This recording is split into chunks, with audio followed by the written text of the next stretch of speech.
આજે એક એવા ગેસ્ટને મળવાનો મોકો, જે ગેસ્ટે સૌરાષ્ટ્રની ધરતી માટે, ખાસ કરીને ખેડૂતો માટે અને એગ્રીકલ્ચર માર્કેટિંગની દુનિયામાં બહુ જ મોટી ઇમ્પેક્ટ ઊભી કરી છે. એ વ્યક્તિની જર્નીની વાત કરું ને તો એક ટેમ્પો ડ્રાઈવરથી જેમણે શરૂઆત કરી અને આજે એશિયાના સૌથી મોટા માર્કેટિંગ યાર્ડના એ ચેરમેન છે. એની સાથે સાથે એ રાજકોટ ડિસ્ટ્રિક્ટના બીજેપીના ડિસ્ટ્રિક્ટ ચીફ પણ છે. આ જ વસ્તુ બતાવે છે એમની ટ્રસ્ટવાળી લીડરશીપ. સો આજે સાથે મળીને વેલકમ કરીએ mister Alpesh Dholariya in our studio. Enjoy the conversation. અલ્પેશભાઈ, સૌથી પહેલાં આપનું સ્વાગત છે એમપી ટોક્સના અમારા સ્ટુડિયોમાં. તમે બહુ જ બિઝી શેડ્યુલમાંથી ટાઈમ કાઢી અને અમને ટાઈમ આપ્યો એના માટે સૌથી પહેલાં થેન્ક યુ. ઘણી બધી આજે કહેવાય ને કે લોકોને એકદમ અંગત જીવન સાથે જોડાયેલી એવી ઘણી બધી વાત કરવાની છે. તમારા જીવનમાંથી સમજું ને કે 1 કલાકમાં જો સૌથી વધારે હું આઉટપુટ કાઢી શકું તો શીખવા જેવું ઘણું બધું છે. સો હું પ્રયત્ન કરીશ કે જેટલું વધારે તમારી પાસેથી 1 કલાકમાં ગેઇન કરી શકી. સૌથી પહેલાં નાનપણથી જ શરૂઆત કરી, કારણ કે હું પોતે એવું બિલીવ કરું છું કે આજે માણસ ગમે એવડો મોટો હોય, સફળ હોય, પણ એ ક્યાંક ને ક્યાંક એ સફળતાના બીજ છે ને બાળપણમાં રોપાયેલા હોય. તો તમારા ચાઇલ્ડહુડની અમુક વાતો કરો જે ઘણા બધા લોકોને નહીં ખબર હોય, તો એમાંથી પણ અમને ઘણું બધું મળશે.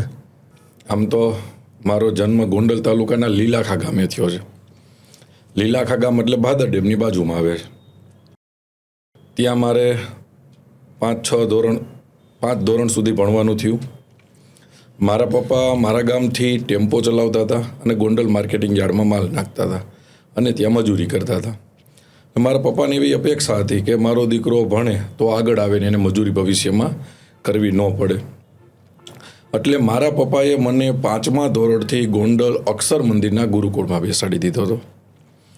હું ગોંડલ અક્ષર મંદિર સામે ત્યાં ગુરુકુળમાં 5થી લઈ અને 10 ધોરણ સુધી ભણ્યો.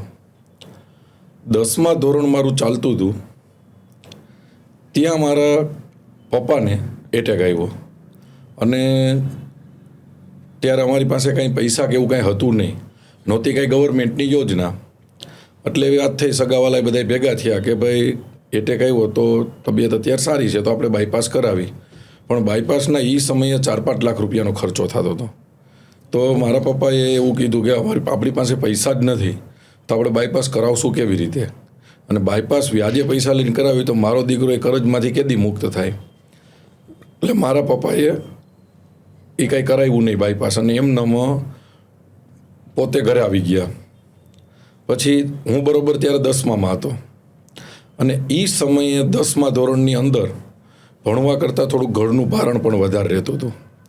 એ સમય દરમિયાન એક વ્યક્તિએ મને એવું નક્કી કરાવી દીધું મારા પરિવારમાંથી કે એસએસસીની અંદર તમે પરીક્ષા ન આપો અને બીજા તમારી પરીક્ષા આપે તો તમને 75% લઈ આવવાની ગેરંટી લે.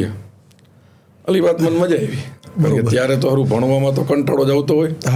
એટલે હું 10મા ધોરણમાં ભણવા કરતાં મંદિરે સેવામાં વધારે કામે લાગી ગયો. મેનેજમેન્ટમાં કોઈ જમવાનું મેનેજમેન્ટ હોય, વિદ્યાર્થીઓને જમાડવાના એ કરું, વિદ્યાર્થીઓને સુવડાવવાના, જગાડવાના, એ ઉપરાંત સ્પોર્ટ્સમાં આ બધી એક્ટિવિટીમાં લાગી ગયો. મેનેજમેન્ટમાં હું લાગી ગયો. બરોબર એસએસસીની મેં ચોપડી તો પછી ખોલવાનો વિષય જ ન આવે 6 મહિના છેલ્લા. બરોબર પરીક્ષાના 5 દિવસની વાર હતી અને અક્ષર મંદિરે પ્રમુખ સ્વામી મહારાજ આવ્યા હતા. એ દરમિયાન ગુરુકુળના અમુક વર્ષો પૂરા થતા હતા એટલે ગુરુકુળની સભા હતી, ત્યાં હું નૃત્ય માર્યો હતો. ખરેખર નૃત્યમાં 10મા વાળા નહોતા લેતા, 8-9 વાળા હતા, પણ મારે પરીક્ષા નહોતી દેવાની એટલે મન લીધો હતો. બરોબર. એ દરમિયાન પ્રમુખ સ્વામી મહારાજ પાસે દર્શનમાં પડાપડી થાય, છોકરાઓએ નૃત્ય પૂરું કરીને બાપાને દર્શન કરવા જતા હતા. તો પ્રમુખ સ્વામી મને એવું કીધું તું બધા કરતાં મોટો દેખાશ, હું 10મામાં હતો, તું પાછળ રહે.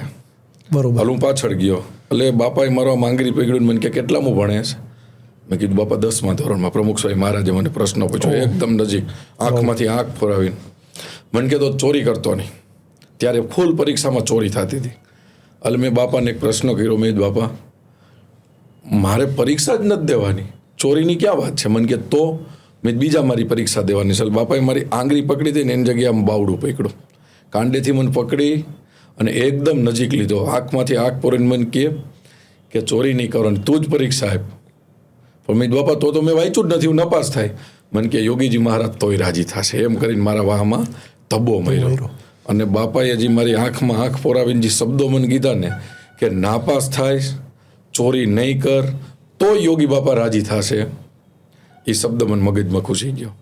જે વ્યક્તિએ મારી એસએસસીની પરીક્ષાનું નક્કી કરી દીધું હતું ને એને મેં ફોન કર્યો, મેં જી ભાઈ મારી પરીક્ષા મારી જગ્યાએ દેવાના છે, એ કેટલા માર્ક લઈ આવી આપશે?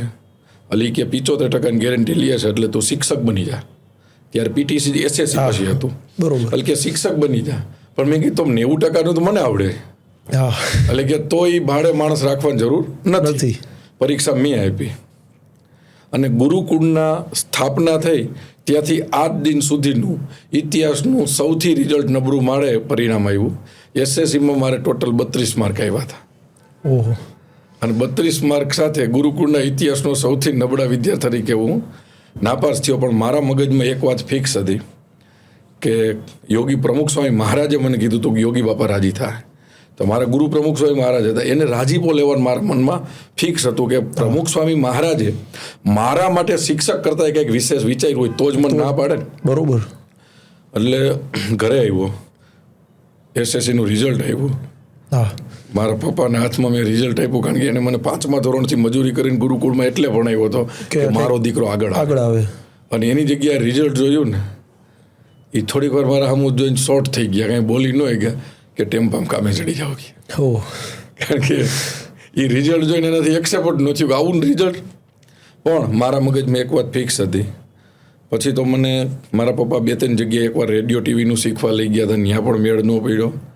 એકવાર એણે નક્કી કર્યું કે મારા પપ્પાના મિત્રનો એક ગોંડલમાં બુક સ્ટોર છે, ભુવનેશ્વરી બુક સ્ટોર, ત્યાં મને લઈ ગયા કે મારા પપ્પાના મિત્રનું જ હતું. એ કે આ છોકરો 10મું પૂરું કર્યું તો આને તમે બુક સ્ટોરમાં રાખો ને. રાખી લ્યો. બરોબર. એટલે કે કાંઈ વાંધો નહીં, ગોવિંદભાઈ મોકલી દો, હું રાખી લઈશ. એ કે એક કામ કરજો, એસએસસીનું રિઝલ્ટ લઈને મોકલજો. મહેનતથી જોવા કરી રહ્યા. બીજે દિવસે મારા પપ્પાનું હું રિઝલ્ટ લઈને ત્યાં ગયા. એ ભાઈએ રિઝલ્ટ જોઈને મને એવું કીધું, મારા પપ્પાને એવું કીધું મિત્રતા હશે, આ છોકરો બુક સ્ટોરમાં નહીં હાલે ગયો. અને બુક સ્ટોરમાંથી મને રિજેક્ટ કર્યો. પછી મારા પપ્પાના હાર્ટનો પ્રોબ્લેમ હતો, એટલે હું બધું મૂકીને ધીમે ધીમે ટેમ્પો ચલાવવા માંડ્યો. તો એ સૌથી ઇન્સ્પાયરેશન અત્યારે બી ઘણી વખત તમે જોઈને કે આજ ટેમ્પો ડ્રાઇવિંગથી કયા લેવલ ઉપર તમે બેઠા. સરસ એક તમે વાત કરી, એમાં મને બહુ ક્લિક થઈ ગઈ કે આ મહાપુરુષ હોય ને, આર્સ દ્રષ્ટા હોય, એને આપણાથી આગળનું દેખાતું હોય. જ્યાં આપણી વિચાર અથવા આપણી સમજ જ્યાં પૂરી થતી હોય ત્યાંથી લોકો જોવાનું શરૂઆત કરતા હોય. ને તમે અક્ષરશ એને ફોલો કર્યું કે પરીક્ષા તો હું જ દઈશ. આ તમારું જે સ્પિરિટ છે ને કે ભાઈ હું જ કરીશ, એ સ્પિરિટ ઘણી વખત માણસને બહુ લાગી જતું હોય, ગમી જતું હોય. તો એ વધારે જાણવામાં આવે, વધારે અંદરથી બી ઉત્સુકતા થાય છે કે માર્કેટિંગ યાર્ડના તમે ટેમ્પોથી શરૂઆત કરી, એટલે નાના મોટું લેબર કામ ને આવું કરતા જ્યાં સુધી મારું નોલેજ છે ત્યાં સુધી, ત્યાંથી અચાનક જ તમે એપીએમસીના ચેરમેન. આ સફર છે ને બહુ મોટી અને બહુ સંઘર્ષ માગેલી એવી છે, એ સહજ દેખાય છે. તો એ સફરની થોડી વાત કરો કે એમાં કેવા કેવા અડલ્ટ આવ્યા ને કેવી રીતે ત્યાં સુધી અલ્પેશભાઈ પહોંચ્યા તમે? પછી ટેમ્પો ચલાવતો હતો લગભગ 11 વર્ષ. ગોંડલ માર્કેટિંગ યાર્ડમાં મારું ગામ લીલાખા, આ બાજુ નવા ગામ, મસીતાળા, ભંડારિયા, ખંભાલીટા, ગોંડલની મારા ગામની આજુબાજુના ગામડા છે. ત્યાંથી હું ટેમ્પો ચલાવતો. કોઈ દિવસ મારા ટેમ્પામાં મજૂર મેં નથી રાખ્યા. હું પોતે જ બોરીઓ ચડાવતો હતો, ઉતારતો હતો. અને વધારાનો સમય મળે તો માર્કેટિંગ યાર્ડના ગેટે બીજાના વાહન ખાલી કરવાના કરી. કારણ કે આપણને એમ થાય કે સારા કપડાં લેવા છે તો કપડાં લેવા માટે વધારાની મજૂરી કરવી પડે. આવી રીતે મેં અહીંયા 11 વર્ષ મજૂરી કરી. ઓહો. પછી ટેમ્પો ચલાવતા ચલાવતા એક દિવસે મને એવો વિચાર આવ્યો કે પાણીનું કારખાનું કરવું છે. હવે એ દરમિયાન મારા બેનના મેરેજ કર્યા હતા, મારી ઉપર લાખેક રૂપિયાનું કરજ હતું. પાણીના કારખાનું કરવાનો મનમાં વિચાર કર્યો એટલે મોરબીમાં રાજા કરીને પાણીના પાઉચ આવતા ત્યાં ગયા, અમરેલીમાં ગયા. અમે 4-5 પાણીના કારખાનાનો અભ્યાસ કર્યો. પછી અમારા એક કુટુંબિક કાકા છે, એને મેં પૂછ્યું, મેં કાકા તમે મારા ભેગા આ પ્રોજેક્ટમાં રહ્યો? એટલે એણે પહેલાં ના પાડી, પછી તે દિવસે કે આપણે ટ્રાય કરી ચાલો. એટલે એમ કરીને અમે સર્વે કર્યું. ટેમ્પો ચલાવતા ચલાવતા પાણીના કારખાનાનું સર્વે કર્યું, જગ્યા લઈ લીધી, મશીનરીનો ઓર્ડર આપ્યો. અને હું અને મારા કાકા બે રાજકોટ મશીનરીનો ઓર્ડર દઈ અને વચ્ચે આવતા તેમાં પીપળિયા અમે એક ઝાડ નીચે જમવા બેઠા ટિફિન લઈને. જમતા જમતા મને કે આખો પ્રોજેક્ટ લગભગ આપણો 25-30 લાખ રૂપિયાનો ત્યારે થતો હતો. તો તારી પાસે પૈસા કેટલા છે? મેં પૈસા તો નથી. તો એ ઊભા થઈ ગયા જમતા જમતા. તો કે આ જમીનનું ટોકન દઈ દીધું, મશીનરી ઓર્ડર કેવી રીતે થાય? મેં થઈ જાય, આપણે સ્ટાર્ટ તો કરો. 100% પૈસા વ્યાજે લઈ અને પાણીની ફેક્ટરી કરી. પાણીનો કોઈ પ્રકારનો અનુભવ નહોતો, બસ ઓચિંતાનું ક્લિક થયું હતું કે હવે ટેમ્પો ચલાવતા ચલાવતા કાંઈક કરવું છે. એટલે પાણીની ફેક્ટરી કરી. એ ફેક્ટરી એવી ચાલી કે 6 મહિનામાં અમારું જે રોકાણ હતું એના પૈસા અમને પરત મળી ગયા. 1-2 વર્ષ સુપર સૌરાષ્ટ્રનું પાણીનું સારામાં સારું પ્રોડક્શન અમારું મોતી કંપનીનું હતું. એ સારામાં સારું પ્રોડક્શન કર્યું. પછી એ ચલાવતા એક સ્વામિનારાયણ સંપ્રદાય જોડાયેલા અમારા એક નવીન કાકા સોની હતા, એને બાયોકોલની ફેક્ટરી કરી. એ દરમિયાન એમને એટેક આવ્યો, એને કામ કરવાની ના પાડી. તો અક્ષર મંદિરે દર્શન કરવા ગયો, ત્યાં સ્વામી ભેગા થયા કે બાયોકોલ કારખાનું લેવું છે. મેં લેવું જોઈએ ને. એટલે ભાઈ કે અનુભવ છે તમને. મેં કીધું તમે કર્યું હતું ને, બસ તમે મને અનુભવ આપજો. તરત બીજી ફેક્ટરી કરી. થોડોક સમય પછી એક સોલારની ફેક્ટરી કરી, સોલાર વોટર હીટરની. ઓકે. સોલાર વોટર હીટરની મારે ફેક્ટરી ચાલતી હતી. એ દરમિયાન મારી બાજુમાં એક બિયારણની કંપની હતી. એ કંપનીના માલિક અને હું ફેક્ટરી, મારે કોઈ રાજકારણ લેવા દેવા નહોતા. બરોબર. બસ હું ટેમ્પો ત્યારે મેં વેચી નાખ્યો હતો અને હું ફેક્ટરી જ સંભાળતો હતો. એ દરમિયાન મારી બાજુવાળા ફેક્ટરીવાળા ભાઈ મારે ત્યાં ચા પીવા આવ્યા. તમે બે બેઠા હતા. એ ચા પીને બહાર ગયા. હું ચા પીને મારે એક ઓપનિંગમાં હાજરી આપવાની હતી, ત્યાં ગયો અને અલ્ટો લઈને મારી સામેથી હાલતા થયા. એ દરમિયાન હું જ્યાં ઓપનિંગમાં ગયો તો ત્યાં એક ભાઈએ વાત કરી કે જામવાડી બસ સ્ટેન્ડ એક અલ્ટોનો અકસ્માત થયો છે. ત્યાં આવા કલરના કપડાં પહેરેલા ભાઈને રાજકોટના કોઈ 14 લોકો જતા હતા આગળ સોમનાથ, અને એને ખૂબ મારે છે. એક્સિડન્ટ થયું તેમાં. એટલે મારા મગજમાં ક્લિક થયો તો મારો પાડોશી અલું દોડીને ત્યાં ગયો, ગાડી લઈને ફળાકે. ત્યાં ગયો, હું ઝઘડામાં આડો પડ્યો એટલે મારા કપડાં ફાટી ગયા, એને મેં બચાવ્યા. એ દરમિયાન પોલીસે મને ત્યાં આવી ગયેલ, પોલીસે મને જેલમાં પૂરી દીધો. પોલીસ સ્ટેશને ક્વાર્ટરમાં પૂરી દીધો, જેલ હોય ને એક કોટડીમાં પૂરી દીધો. એ દરમિયાન ખબર પડી કે લોકો હતા એ બધા જયરાજ ક્ષત્રિય સમાજના લોકો હતા. અને ત્યાં બરોબર મેં જયરાજસિંહ જાડેજાને આવતા જોયા પોલીસ સ્ટેશને. ઓકે. એટલે સારું, મારા મગજમાં એવું થયું કે આજ મારો વારો નીકળી ગયો. આ લોકો એને ઝઘડો અને માથે જયરાજસિંહ જાડેજા ક્ષત્રિય છે એટલે મારી માટે, એના માટે જ આવ્યા હશે. હા, બરોબર. પણ બહાર જે લોકો હતા, મને તો અંદર પૂરી ખબર નહોતી, એણે ધારાસભ્યશ્રીને ફોન કર્યો કે લીલાખા ગામનો એક યુવાન છે, એને આવી રીતે એક ઝઘડામાં પીડ્યો હતો ને એને પોલીસ લઈને લઈ આવ્યા છે, ને જો આપણે નહીં જઈએ તો બીજા લોકો એને મારશે. તો જયરાજભાઈ આવી અને મને બહાર બોલાવ્યો. મને કે બેટા કપડાં કેમ ફાટી ગયા છે? મેં આ લોકોએ ઝઘડો થયો હતો. એટલે એ 14 લોકો હતા, એમના સમાજના જ હતા. એમાંથી એકને કીધું કે તારો શર્ટ કાઢીને પહેરાવી દે. તો મને સારી અચરત થઈ.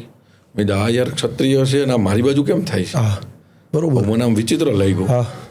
પછી મને લાકડી આપી. મને કે આ લોકોએ તને કોને માર્યો છે? આની એક લાકડી માર. એટલે મેં કીધું ભાઈ હું તો આને કેમ મારી શકું? હા, બરોબર. એમ કરી અને જયરાજસિંહ જાડેજાએ મારી ઉપર એ લોકોએ આવું કર્યું, એની હિસાબે એને શિક્ષા આપી. ત્યારથી માણસ ઉપર મને લાગણી થઈ ગઈ કે આ માણસ સારા છે. બરોબર. એ દરમિયાન મારા ગામમાં 2012નું ઇલેક્શન આવતું હતું. મારા ગામના એક યુવાનની જમીન લગભગ 4-5 લાખ રૂપિયામાં રાજકોટની કોઈક લુખી ગેંગે એનો દસ્તાવેજ કરી લીધો હતો. જમીન હતી 1.5-2 કરોડની. એ દરમિયાન અમારે જયરાજભાઈની ચૂંટણી, ત્યારે હું ભાજપમાં નહોતો, ત્યારે હું ગોરધનભાઈ ઝડફિયા ચૂંટણી લડવા આવ્યા હતા અને પટેલ તરીકે હું એમની સાથે હતો જીપીપીમાં. બરોબર છે. પછી અમે 2-3 લોકોને મળ્યા કે અમારી આ જમીન તમે છોડાવી દો. કોઈ એવું કીધું કે દસ્તાવેજ થઈ ગયેલી જમીન પાછી આવે નહીં. અને ત્યાં કોકનું બોર્ડ લાગ્યું કે આજ ભાઈનો કબજો છે, કોઈએ જમીનમાં ઘૂસવું નહીં. બરોબર છે. પછી ચૂંટણીને 2-3 દિવસની વાર હતી ને કોઈ એમને કીધું કે જયરાજભાઈને કયો તો એ આવા લોકોને વિસ્તારમાં ઘૂસવા નહોતી. એટલે ચૂંટણીને 3 દિવસની વાર હતી ને અમે જયરાજભાઈને મળ્યા, મારા ગામના અમે 7-8 યુવાનો, અને અમે એને કીધું કે ભાઈ આ જમીન છે તમે છોડાવી દો. આખી મેટરની વાત કરી. એણે કીધું કે જમીન છોડાવી દો, તમે મારું કામ કરશો. નહીં અત્યારે અમે તમારું નથી કરતા, પણ તમે કરાવી દો તો હું તમને 90% મત આપવાની મારી જવાબદારી ગામમાંથી. બરોબર છે. અને એને હા પાડી. મેં ત્યાંથી ભાજપના કોથરા નાખ્યા ગાડીમાં, ગામમાં જઈને બીજા ઉતારી લીધા અને કામે લઈ ગયા. પહેલી વાર રાજકારણના કામે લઈ ગયા. અને મારા ગામમાં 90% ભાજપને મત આવ્યો. જયરાજસિંહ જાડેજા મારા ગામમાં સભા લેવા આવ્યા, વિજય સભા, અને હું વચ્ચે એક કાર્યકર્તા તરીકે બેઠો. ત્યાંથી મને ઊભો કર્યો, બેટા ઊભો થા, તું આવ્યો તો કે નહીં અહીંયા? મેં કીધું હા. મને કે તારે જમીનનું પ્રકરણ લઈને કાલે તમને પાછી અપાવી દેવાની છે. બીજે દિવસે અમે એની ઘરે ગયા. એ લુખી ગેંગના અમે નંબર આપ્યા. જયરાજસિંહ જાડેજાને ફોન કર્યો કે મારા વિસ્તારમાં કોઈ લુખ હવે આવવાનું નથી, એ પટેલ સમાજની જમીન તમારે આપી દેવાની છે. એ 1.5 વર્ષ પહેલાંનો દિવસ પહેલાંનો દસ્તાવેજ પરત થઈ ગયો. માથે જેણે દસ્તાવેજ કરી લીધો તો એને વાડદરી ગૌશાળામાં પૈસા નાખવાના 1.25 લાખ દીધા. ત્યાંથી હું એનાથી ઇમ્પ્રેસ થયો કે આ માણસ જ્ઞાતિવાદ જાતિ હારે જોડાયેલો નથી, સર્વે લોકોનું રક્ષણ કરે છે. બરોબર છે. સામાજિક આગેવાનમાં જે હોવા જોઈએ એ 100% એમાં તમને દેખાણા. ત્યારથી હું મારે એક અનુભવ થયો તો બીજો એવો થયો તો હું એની એકદમ નજીક ગયો. બરોબર. પછી લગભગ 10-15 દિવસ કે 1-2 મહિના થયા હશે અને મને ફોન આવ્યો. અમારે ત્યાં પ્રફુલભાઈ ટોળિયા છે, બાબુભાઈ, એનો મને ફોન આવ્યો કે તારે યુવા ભાજપમાં કામ કરવું છે. મેં કીધું કરવું છે ને. બરોબર. એ કહે તો આવી જાવ. તો યુવા ભાજપનો મને મંત્રી બનાવ્યો અને મંત્રી બનાવી હું યુવા ભાજપમાં સારું કામ કરતો હતો. 6 મહિનામાં યુવા ભાજપમાંથી તાલુકા યુવા મોરચાનો પ્રમુખ બની ગયો. બરોબર. એની મારી ટર્મ પૂરી થઈ. હા. એટલે તરત જ હું તાલુકા ભાજપનો પ્રમુખ બન્યો. સારું કામ કરતો હતો એટલે. હા, બરોબર છે. અને તાલુકા ભાજપનું કામ કરતાં કરતાં એ ટર્મ પૂરી થઈ એટલે હું જિલ્લા ભાજપનો મંત્રી બન્યો.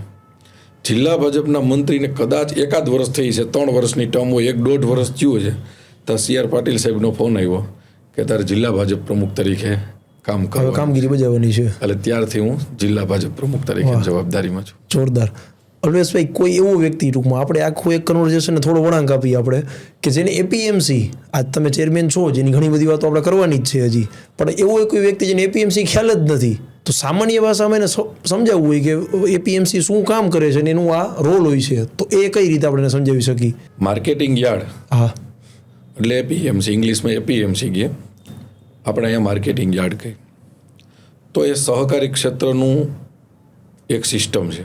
બરોબર. કે ગામડાની અંદર સેવા સહકારી મંડળી હોય, એ મંડળીના માલિક ખેડૂતો બધા હોય, એના સભાસદો ખેડૂત હોય. એ પ્રાઇવેટ સ્ટ્રક્ચર નથી, એ સહકારી ક્ષેત્રે ખેડૂતોની એક સંસ્થા છે. એવા અલગ તમામ ગામડાની અંદર આવી સેવા સહકારી મંડળીઓ હોય. એ સેવા સહકારી મંડળી એટલે ખેડૂતોનું એક જૂથ થયું. તો ખેડૂતો પોતે જે માલ ઉત્પાદન કરે છે એનું શું કરવું, તો આ બધાનો સમૂહ સાથે મળી અને એની અંદરથી એક સંસ્થા ઊભી થાય છે, એ છે માર્કેટિંગ યાર્ડ. તો ગોંડલ માર્કેટિંગ યાર્ડ છે એ ગોંડલ તાલુકાના 82 ગામડાના ખેડૂતોની એક સંસ્થા છે. ઓકે. હવે એની અંદર માલ વેચવાના હકદાર કોણ? તો જે ખેડૂતો પોતે માલનું ઉત્પાદન કરે છે એને માલ વેચવા ક્યાં જાવો?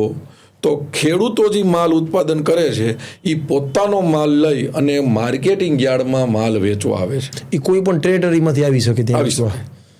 અને એ માલ એટલે ફૂડ ઇન્ડસ્ટ્રી જેની હોય એવો માલ જેને જોતો હોય, દાખલા તરીકે મગફળી છે તો ઓઇલ મિલરો, આવી રીતે જે લોકોને ફૂડ ઇન્ડસ્ટ્રી હારે જોડાયેલા હોય એ લોકો એ માલ લેવા પાછા APMCની અંદર આવે. બરોબર. તો ખેડૂતો પોતાનો ઉત્પાદન થયેલો માલ લઈને અહીંયા આવે. જેને વેપારીઓને જોઈશે જાજો જથ્થો, દાખલા તરીકે કોઈને મોટો જથ્થો જોઈશે તો એક જગ્યાએ જાય તો ખેડૂતો પાસે પૂરો જથ્થો મળે નહીં. એટલે આવું આખું એક સ્ટ્રક્ચર હોય કે જે બેયના કામ થાય. માલ ત્યાં આવે છે, ખરીદનાર વેપારી પણ ત્યાં, જેને માલ જોઈ છે, ફેક્ટરી ઓનર છે, જેને મગફળી અથવા જે બી પ્રોડક્ટની રિક્વાયરમેન્ટ છે એ ત્યાં ખરીદવા માટે આવી આવે. એટલે આવી રીતે એક ખેડૂતોના સમૂહ ભેગો થઈ અને એની આ સંસ્થા એ માર્કેટિંગ યાર્ડ બને છે. બરોબર છે. તો APMCમાં જનરલી આપણે જોઈએ ને કે આની પહેલાં કેવું હોય, ગવર્મેન્ટ એક મોટું સેન્ટર હોય. સપોઝ આપણે રાજકોટની વાત કરીએ તો બહુ મોટું સેન્ટર છે, અમદાવાદ બહુ મોટું સેન્ટર છે. તો જેમ APMCનું કાર્યક્ષેત્ર ફિક્સ ન હોય કે આજ રાજકોટનો કોઈ ખેડૂત અથવા મોરબીથી કોઈ ખેડૂત કોઈ એની પ્રોડક્ટ વેચવી છે તો ગોંડલ આવી શકે. તો જેમ ગવર્મેન્ટ નાના સેન્ટરમાં આવા જો કેન્દ્રો અથવા APMC ચાલુ કરે તો એ તમારી દ્રષ્ટિએ બેનિફિશિયલ થાય કે કોઈ સેન્ટ્રલાઇઝ એક જગ્યાએ આવતા હોય તો એનાથી શું થાય કે જથ્થો મોટો થાય, સામે વેપારી પણ મોટી ક્વોન્ટિટીમાં ઉપાડી શકે. તો એ બે કેસની અંદર કઈ વસ્તુ વધારે બેનિફિશિયલ થાય લોકલ માણસને? નાના APMC તો બધા હોય જ. દાખલા તરીકે કંડોણામાં છે, જેતપુરમાં છે, ધોરાજીમાં છે. તો ત્યાં જે વેપારીઓને જાજો માલ જોઈ છે એને ત્યાં પૂરતો માલ મળે નહીં. આજે આપણું APMC છે તો અત્યારે માનો કે સૌરાષ્ટ્રનું મોટું APMC હતું, ગુજરાતનું હતું, અત્યારે પૂરા એશિયા ખંડનું સૌથી મોટું માર્કેટિંગ યાર્ડ આપણું છે. અને આપણું મોટું માર્કેટિંગ યાર્ડ છે એનું કારણ એ છે કે વેપારીઓ, ખેડૂતો ક્યાં વધારે માલ લઈને જાય કે જ્યાં પોતાએ મહા મહેનતે પકવેલો માલનો ભાવ સારો મળે ત્યાં ખેડૂત વધારે જાય. તો તો અમારે ત્યાં ખેડૂતને બેનિફિટ શું થાય કે પૂરા ભારતમાંથી વેપારીઓ મલ્ટી કોમોડિટી જોઈ છે. આજ માનો કે એપીએમસીમાં કેવું હોય કે મહુવા છે તો ત્યાં ડુંગળી ફેમસ હોય, ડીસા છે તો ત્યાં બટાકા અને મગફળી જ મળતું હોય. એમ ગોંડલ માર્કેટિંગ યાર્ડ એવું સેન્ટર છે કે પૂરા એશિયા ખંડમાં મલ્ટી કોમોડિટીનું ઓક્શન ક્યાંય થતું હોય તો એવું પૂરા એશિયા ખંડમાં એક ગોંડલ માર્કેટિંગ યાર્ડ છે. તો વેપારીઓનો એ ફાયદો થઈ ગયો કે કોઈ મસાલા કંપની છે એને ધાણા જોઈ છે, જીરું જોઈ છે, તો એ બધી જ વસ્તુ એક જગ્યાએથી એને પૂરતી મળી રહે. એના માટે આપણું એપીએમસી ધીમે ધીમે મોટું થતું ગયું. બરોબર છે. એ વેપારી માટે સૌથી મોટો ફાયદો થાય. જેમ તમે વાત કરી કે ઘણી બધી કોમોડિટી છે, હવે સ્પેસિફિક આપણે એમાં ટોપ 3 અથવા ટોપ 2 કોમોડિટી ઉપર વાત કરવી હોય કે જેના માટે ગોંડલ બહુ જ ફેમસ છે કે એ કોમોડિટી તો ત્યાં મળે જ. તમે મહુવાનું સરસ એક્ઝામ્પલ આપ્યું ભાઈ, ડુંગળી કહેતા તરત જ મહુવા ધ્યાનમાં આવે. એમ ગોંડલ સ્પેસિફિક કોઈ 3 વસ્તુ માટે વાત કરવી હોય કે એ તો ટોપ 3 એમ ફેવરિટ. ગોંડલ માર્કેટિંગ યાર્ડમાં જે ખેડૂતોને વિશ્વાસ છે, જે રીતે વેપારીઓ પૂરા દેશમાંથી આવે છે, એમાં તમે કોઈ 3 આઈટમને એવી તમે સરખાવી જ ન હોગો કે આ વધારે આવે છે. તમને એનું કારણ કહું કે અત્યારે ધાણાની સિઝન છે. ધાણાનો પરિવારના રસોડાની દ્રષ્ટિએ ઉપયોગ કદાચ ઓછો થતો હોય છે, પણ પૂરા વિશ્વનું સૌથી મોટું ધાણાનું સેન્ટર અમારું છે. હમણાં અમે આવક ખોલી હતી ત્યારે એક રાતમાં 2.5 લાખ ગુણી ધાણા આવ્યા હતા. એટલે ધાણાનું સૌથી વિશ્વનું મોટું સેન્ટર અમારું છે. વિશ્વના સેકન્ડ લાર્જેસ્ટ સેન્ટર તરીકે મગફળીનું અમારું સેન્ટર છે કે ત્યાં રોજનું 50,000 થી 75,000 બોરીનું ઓક્શન થાય. અમારે ત્યાં અત્યારે ડુંગળી 70,000-80,000 બોરીનું ઓક્શન થાય. અમારે ત્યાં ચણા 30,000-40,000 બોરીનું ઓક્શન થાય. 30,000-40,000 બોરી લસણનું ઓક્શન થાય. તમે જી આઈટમનું નામ બોલો એનું બલ્કમાં ઓક્શન થાય. હું તમને એકાદ વાત કરું તો તમને બહુ અચરજ લાગશે કે ગોંડલની આજુબાજુમાં ક્યાંય પણ એક પણ આંબો નથી. તો આંબો નથી તો કેરી આવે ક્યાંથી? કા ગીરમાંથી આવે ને કા કચ્છમાંથી આવે. ગુજરાતનું સૌથી મોટું કેરીનું વેચાણ કરતું માર્કેટિંગ યાર્ડ અમારું છે. પૂરા એ ગીરના અને પૂરા એ કચ્છના ખેડૂતોને ભરોસો છે. એ ઉત્પાદન ત્યાં થતું હોય. દાખલા તરીકે ત્યાં આજુબાજુના ફેમસ માર્કેટિંગ યાર્ડ હોય ને ત્યાં પર ડે 10,000 બોક્સનું ઓક્શન થતું હોય. અમારે 50,000 થી 65,000 બોક્સનું ઓક્શન. જ્યાં પ્રોડ્યુસ થઈ છે ટૂંકમાં જ્યાં ઉગે છે ત્યાં 10,000 બોક્સ ઓક્શન થાય. ગોંડલ 50,000 થી 65,000 બોક્સનું ઓક્શન થાય. એથી વિશેષ તમને એક વાત કરું કે સફરજનની વાત આવે એટલે આપણું મગજ સીધું જ કાશ્મીરમાં જાય અને કા હિમાચલમાં જાય. ગુજરાતનું સફરજનનું સૌથી મોટું માર્કેટ અમારું છે. હિમાચલ અને કાશ્મીરથી ખેડૂતો માલ વેચવા આવે છે. ઓહો. ત્રીજી વાત તમને કરું કે દ્રાક્ષનું ગુજરાતનું સૌથી મોટું માર્કેટ અમારું છે. અત્યારે મલ્ટી કોમોડિટીની અંદર તમે રસોડાની અંદર જે બેનો યુઝ કરે છે એમાં તમે એલચી પછી તજ લવિંગ કે જે કેરલામાં થાય છે એ સિવાયની એક પણ વસ્તુ એવી નથી કે ગોંડલ માર્કેટિંગ યાર્ડમાં એનું વેચાણ ન હોય. એમાં ગોંડલનું મરચું એ પૂરા ભારતમાં ફેમસ છે. પહેલાં એવું હતું કે ગોંડલનું મરચું પૂરા ભારતમાં એટલે ફેમસ હતું કે ગોલર દેશી મરચાં એનું ઉત્પાદન અહીંયા ખૂબ સારું હતું. એટલે ત્યારે એ હતું. હવે એમાં ટેકનોલોજી આવી, નવા બિયારણ આવ્યા. અત્યારે સાનિયા, રેવા આ બધાય મરચાં ભારતનું ટોપ મરચું જેને કહેવાય જે ગોંડલિયા મરચાના નામથી ફેમસ છે એ અમારી મુખ્ય આબરૂ છે. અને ગોંડલનું મરચું મસાલા અત્યારે તમારે ગમે ત્યાં ગુજરાતમાં નાના મસાલા સેન્ટર કર્યું હોય એને ઈ બોર્ડ મારવું જ પડે માલ વેચવા કે ગોંડલનું મરચું અહીંયા તમને મળશે. વાહ. પેલું કોઈને બ્રાન્ડથી વેચાય છે. અને એની પાછળ આપણને ખાલી ગોંડલનું મરચું ફેમસ છે ને એમાં અમારા ખેડૂતો લોહી પાણી એક કરે છે ને ત્યારે મરચાંનું ઉત્પાદન થાય છે. અને એ ક્વોલિટી આજ તમને કહું બીજી બધી વસ્તુનું પ્રોડક્શન કરવું સારું. આપણે બાળકને મોટું કરવું હોય તો આપણને એમ થઈ જાય કે હવે અમારે નિરાત અમારું બાળક મોટું થઈ ગયું. એ ખેડૂત જ એવો છે કે જમીનમાં બિયારણ વાવે ને ત્યાંથી દર 3 મહિને એક બાળકને મોટું કરવું ને એનું ઉત્પાદન લેવું. એ એને પ્રેમ કરે, વાલ કરે ત્યારે એ ઉત્પાદન આવતું હોય છે. અને અમને એ આનંદ હોય કે અમારા એપીએમસીમાં આટલી મહેનતે જે પકાવેલો ખેડૂત માલ મહેનત કરીને પકાવે છે ને એને સારો માલ ભાવ મળે છે ને એટલે અમને એનો ખૂબ આનંદ થાય છે. બહુ સરસ. ખેડૂતની જે આપણે વાત કરી કે જેને જેવડી મહેનત કરવામાં કેટલી વાર કેવું થતું હોય પ્રોડક્શનમાં એટલું બધું ધ્યાન દેવાઈ જાય કે એક નાની નાની વાતનું આપણે ધ્યાન રાખતા હોય, પણ એ જ ટીમ માર્કેટિંગમાં કહેવાનો મતલબ ફેક્ટરીમાં સેલ્સમાં ધ્યાન ન આપતી હોય તો જે પ્રોડક્શનની આઉટકમ હોય એ ના મળે, એની મહેનત ફેલ જાય. મેં મારા સોર્સ દ્વારા એવું જાણેલું છે કે ગોંડલ માર્કેટિંગ યાર્ડમાં એ રીતની આખી સિસ્ટમ તમે સેટ કરેલી છે કે એક સિંગલ મુઠ્ઠી સપોઝ મગફળીથી આપણે એક એક્ઝામ્પલથી વાત કરી કે કોઈ ખેડૂત આવ્યો, મેં ઘણા એપીએમસીમાં એવા દ્રશ્યો જોયેલા છે કે ખેડૂત જ્યારે મગફળી કોઈ એક જગ્યાએ એની ખાલી કરે તો એને રાત્રે અહીંયા સૂવું પડે, પહેરો દેવો પડે, સાદી ભાષામાં કહી દઉં. ગોંડલ મેં મારા સોર્સમાંથી અલ્પેશભાઈ વાત એવી સાંભળેલી છે, તમે જે રૂબરૂ જ મળ્યા છો તો કન્ફર્મ કરી લઈ કે સિંગલ એક મુઠ્ઠી મગફળી આમ તેમ ન થાય કે ચોરી ન થાય. તો એ આખી સિસ્ટમ ઇસ્ટાબ્લિશ તમે કઈ રીતે કરી? કારણ કે આજે કોઈ કેવું હોય નાનકડું ગામ હોય, એક આપણે એક્ઝામ્પલથી લઈ સરપંચ 100 ગામનો કે શું કે 100 ઘરનો નાનકડા ગામનો સરપંચ હોવું અને એક તાલુકા સેન્ટર જેવડું ગામ હોય ને સરપંચ હોવું, બેમાં ઘણો ફેરે. તો એશિયાનું સૌથી મોટી વસ્તુ તમે લઈને બેઠા છો અને એમાંય સિસ્ટમ ઇસ્ટાબ્લિશ કરવી એ સહજ જ એવું લાગે છે ડિફિકલ્ટ છે. તો કઈ રીતે તમે એપ્લાય કરી? આજે ગોંડલ માર્કેટિંગ યાર્ડમાં સમગ્ર સૌરાષ્ટ્રના ખેડૂતો માલ વેચવા આવે ને, અમારી એવી બ્રાન્ડ છે કે ત્યાં ખેડૂત એમ કે ગોંડલ માલ નાખવાનો છે તમારે ભેગું નથી જવું, ટેમ્પાવાળાને કહી દઈએ કે તમે અમારો હિસાબ આવી જાય છે. એનું કારણ એ છે કે અમારું આવડું મોટું માર્કેટિંગ યાર્ડ, એશિયાનું સૌથી મોટું માર્કેટિંગ યાર્ડ, અને 1 ઇંચ એવી જગ્યા નથી જ્યાં કેમેરાથી કવર ન થતું હોય. આખા એપીએમસીમાં ખેડૂત પોતાનો માલ ઉતારી દે ત્યાંથી જવાબદારી એપીએમસીની ફીટ થઈ જાય છે.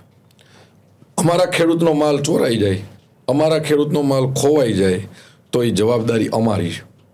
અમારી એપીએમસીની અંદર ફૂલ ફેઝમાં કેમેરા છે. એ કેમેરાની અંદર અમારા માર્કેટિંગ યાર્ડના 3 કર્મચારીઓ દ્વારા સતત મોનિટરિંગ થતું હોય. આવડી મોટી જણસી આવતી હોય, લાખો ગુણી અંદર હોય, બાચકા આવતા હોય, તો કોઈ ખેડૂતનો માલ આમ તેમ ન થાય એના માટે પૂરેપૂરી ત્યાં વ્યવસ્થા કરવામાં આવી છે. તમને એક વાત જાણીને અચરજ થશે કે ગોંડલ માર્કેટિંગ યાર્ડ ખેડૂતો માર્કેટિંગ યાર્ડ એટલે કહેવાય કે કોઈ ખેડૂતને 4 કિલો મગ થયા છે તો એ 4 કિલોનું ત્યાં ઓક્શન થાય, અને કોઈને 400 ગુણી થઈ છે તો એનું ત્યાં ઓક્શન થાય. તો 4 કિલો માલ લઈને નાનું બાચકું લઈને કોઈ નાનો ખેડૂત આવ્યો ને તો એ બાચકાની જવાબદારી અમારી છે, અને 400 ગુણી આવે ને તો એનું ધ્યાન રાખવું ને એ બી જવાબદારી અમારી છે. તો અમારા માર્કેટિંગ યાર્ડમાં એક મુઠ્ઠી માલ ન ચોરાય ને એની જવાબદારી અમારી છે. એટલે આખા સૌરાષ્ટ્રમાંથી ગુજરાતમાંથી ખેડૂત આવે એ માલ ઉતારી ભેગો આવ્યો હોય તો અમે એસી હોલની અંદર ખેડૂતને રાતે સૂવા માટે એસી હોલ, ગાદલું, ગોદડું, ઓશીકું બધી જ વ્યવસ્થા આપી છે. નાવા ધોવાની તમામ સગવડતા એ પણ ખેડૂત જગતનો તાજ છે. અમે ખેડૂતના આગેવાન તરીકે બેઠા છે. ખેડૂતને એ બધી જ સગવડ ત્યાં અમે ફ્રીમાં આપી છે. વાહ. પછી ખેડૂત ત્યાં આવે, માનો કે અમારી આવડું મોટું એપીએમસી છે, લગભગ આજુબાજુના રોજનું ગણતરી કરો તો 10,000થી લઈને 25,000 ખેડૂતો પૂરા એ ભારતની અંદર કોઈ એક જગ્યાએ 10,000થી 25,000 ખેડૂતો રોજ ભેગા થતા હોય ને એવું ગોંડલ માર્કેટિંગ યાર્ડ છે. અને છતાં એ કંઈ હોટલ ત્યાં ફેમસ નથી. એનું કારણ એ છે કે ઘરે બનાવેલું એકદમ દેશી અને સારું જમવાનું અમે ત્યાં ખેડૂતોને 35 રૂપિયામાં આપીએ છીએ. એટલે ખેડૂત અંદર ફરે, ઠંડુ મિનરલ વોટર મળે, એમ લાગે કે હવે જમી લેવું છે તો અમારી કેન્ટીનમાં આવે તો ત્યાં અમે 35 રૂપિયામાં ખેડૂતને ભર પેટ જમાડી છે. આટલી બધી ત્યાં અમે એને સગવડતા આપી છે. એટલે અમારો ખેડૂત ક્યારેય માર્કેટિંગ યાર્ડમાં આવે એ હેરાન થાય નહીં. 100% ખેડૂત ત્યાંથી આવે અને બહાર જાય ત્યાં સુધીની હવે જવાબદારી અમારી છે. આટલા બધા ખેડૂત હોય, ક્યારે કોઈ લાગી જાય, ભાગી જાય, બીમાર પડે એના માટે એક દવાખાનું રાખેલું છે. ત્યાં MBBS ડૉક્ટર હોય, ત્યાં એક એમ્બ્યુલન્સ રાખી છે. હમણાં બીજી એમ્બ્યુલન્સ આઈસીયુ પણ તમે આપણા કેન્દ્રીય મંત્રી મનસુખભાઈ માંડવિયા સાહેબની ગ્રાન્ટમાંથી આઈસીયુ એમ્બ્યુલન્સ બીજી બનાવીને રાખી છે. એટલે કોઈ ખેડૂતને કાંઈ પણ પ્રોબ્લેમ થાય તો દવાખાનાની પણ વ્યવસ્થા અમે અમારા within the premises medical treatment available ખેડૂત માટે, અને એ પણ ફ્રીમાં 100%. બહુ ઇન્ક્રેડિબલ. ટૂંકમાં જેટલી વાત તમે ભલે 2 મિનિટમાં વાત કરી દીધી, પણ એક વસ્તુ પાછળ બહુ મોટી થોટ પ્રોસેસ જોઈ અને એના માટે કોન્સ્ટન્ટ એના ફોલોઅપ જોઈ. એક જનરલ મારું ઓબ્ઝર્વેશન છે, ગવર્મેન્ટ બોડીમાં સપોઝ કોઈ પ્રાઇવેટ હોય ને ફેક્ટરી મારી કે તમારી, તો એ કામ તરત થતું હોય. આવું લોકોની માન્યતા છે. કોઈ પણ કામ એ જ કામ જ્યારે ગવર્મેન્ટ બોડીમાં કરાવવું છે તો એક ટાઈમ, કારણ કે ફોર્માલિટી હોય, અપ્રુવલ લેવા પડે, તો આટલા સરસ તમે ચેન્જીસ કરી નાખ્યા ને એ પણ એટલી સ્પીડે, તો આના પાછળનું કંઈ વિશેષ તમારી પ્રોસિજર કે વિશેષ એક્શન તમે લેતા હોય? નકર જનરલી કેવું હોય, એક આવું લોકોનું બધાનું માનવું હોય કે નાનકડું 10x10ની ઓરડી બનાવી હોય તો એટલા અપ્રુવલ આવે કે પ્રોજેક્ટ જ માંડી વાળી ભાઈ ઓરડી નથી બનાવી આપણે. તો આટલા સરસ ફેરફાર તમે તાત્કાલિક ટૂંકા ટાઈમમાં કરી નાખ્યા, તેના પાછળનું કંઈ વિશેષ કારણ? તમને ટૂંકો ટાઈમ લાગે, હા, પણ મેં મારી જિંદગીના યુવાનીના 11 વર્ષ એ માર્કેટિંગ યાર્ડમાં મજૂરી કરી છે. એટલે માર્કેટિંગ યાર્ડના રગે રગથી હું વાકેફ છું. બરોબર. હવે હું ત્યારે તો મજૂર હતો, તો નાના માણસને મારા ભેગા રોજના મારા ટેમ્પામાં ખેડૂતો આવતા. ખેડૂતોને શું પ્રોબ્લેમ થાય છે, એક તમને વાત કરું કે માર્કેટિંગ યાર્ડમાં જ્યારે આવક ખોલે રાતે, ત્યારે હમણાંની જ વાત કરું, ઘઉંની આવક થઈ અને ધાણાની થઈ, ત્યારે એક જ રાતમાં 2.5 લાખ ગુણી ધાણા આવ્યા અને 1.5 લાખ ગુણી ઘઉં આવ્યા. તો લાખો વાહન, હજારો વાહન રોડ ઉપર હોય. હવે જ્યારે સમય આવે કે 9 વાગે સાંજે ખોલવામાં આવે છે, ત્યારે એક હારે બધા વાહન અંદર ઘૂસવાના પ્રયત્ન કરે. તો ખેંચાખાચી થાય, બાજવાનું થાય, એકબીજાના વાહન ભટકાઈ જાય. આવું બધોય પ્રશ્નનો હું પોતે બી શિકાર હતો. તો હું ચેરમેન બન્યો. એટલે મેં જોયું ખેડૂતોનામાંથી બચાવવો હોય, વાહનવાળાને ખેડૂતોને શું કરવું. તો અમે ટોકન બનાવ્યા લોખંડના, એની અંદર નંબર નાખી દીધા.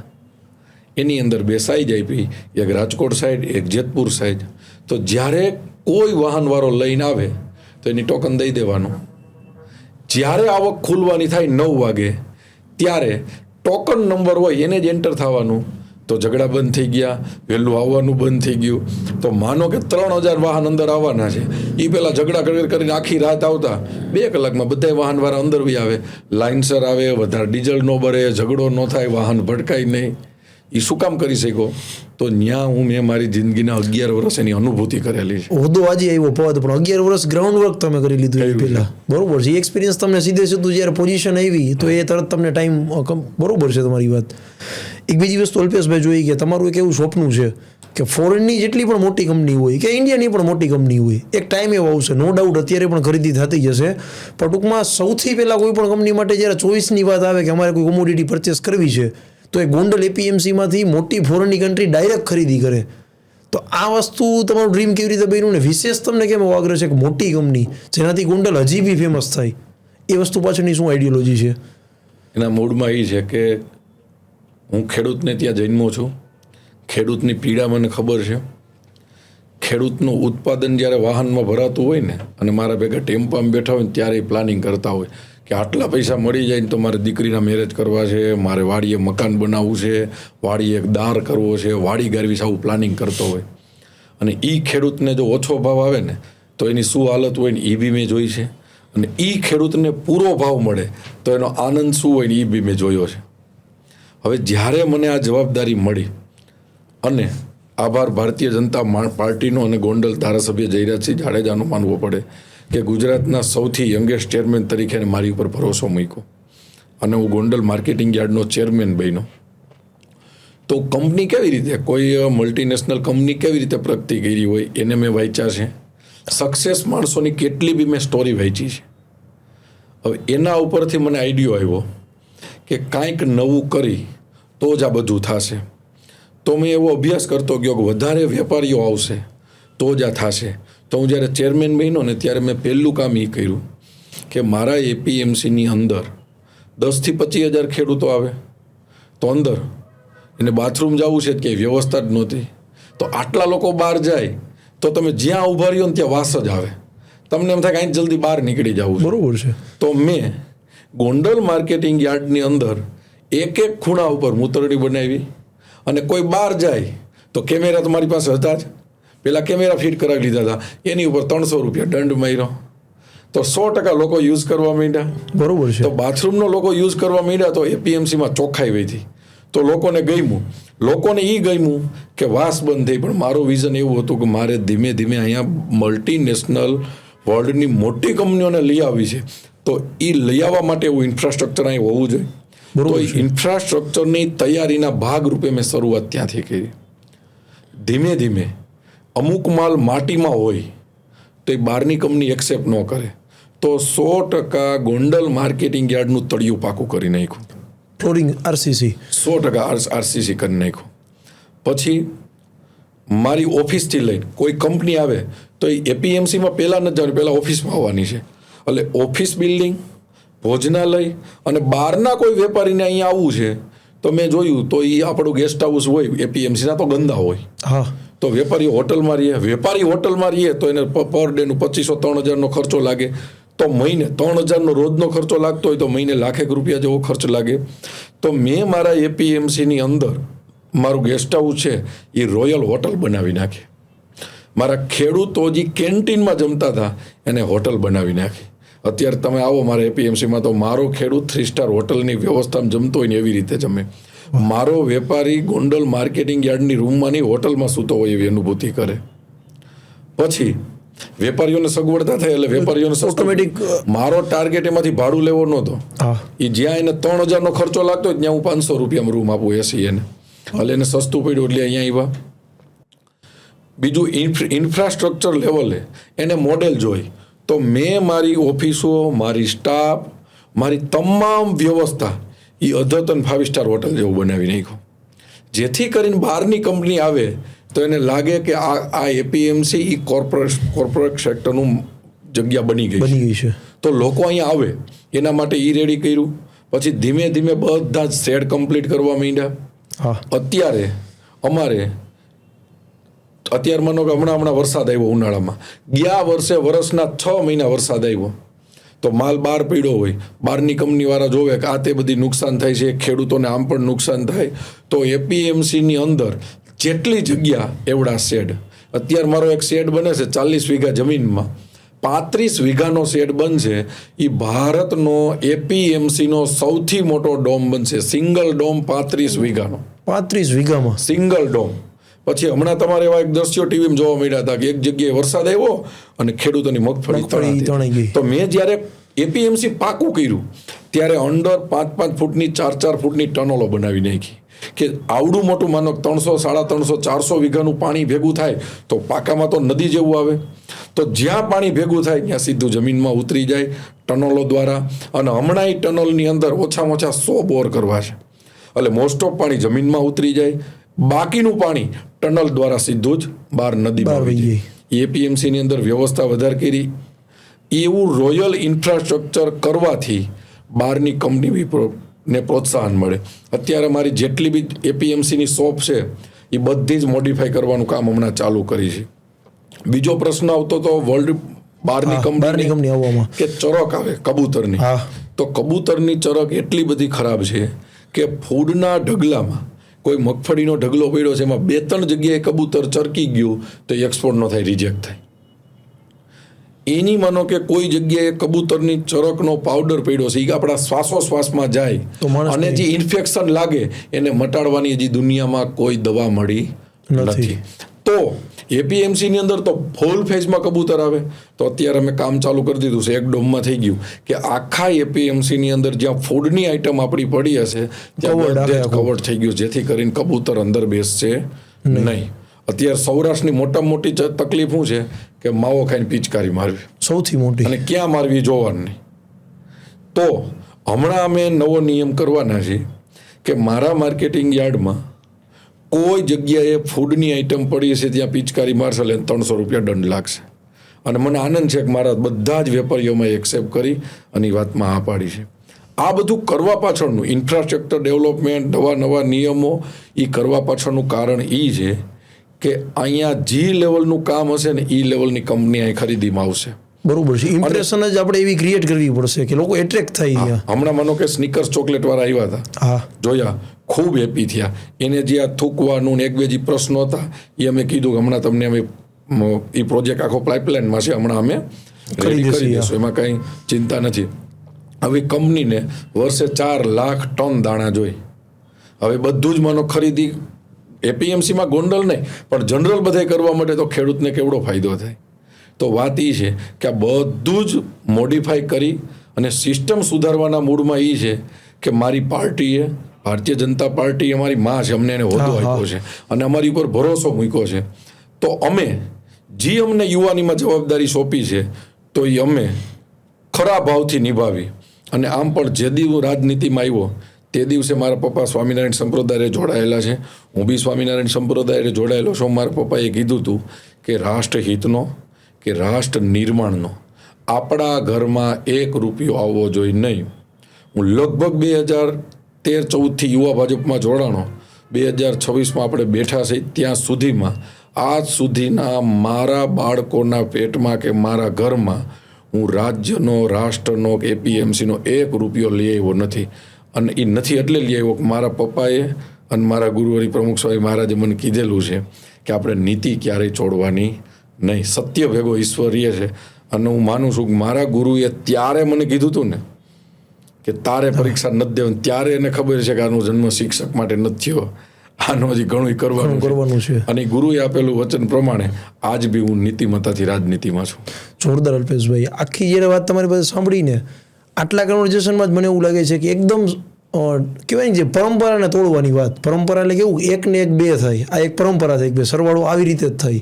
તમારા આખા જીવનમાં અત્યાર સુધીના કન્વર્ઝેશનમાં એવું મને દેખાય અને એવું મને વ્યક્ત થાય કે હંમેશા સામે ચેલેન્જ કરો. કોઈ કહે ને કે આમ ને આમ જ વસ્તુ હોય, તમારું મગજ તરત જ ઉલટું કામ કરે કે આમ શું કામ ન થવું જોઈએ, શું કામ બહારની કંપની અહીંયા ન આવે.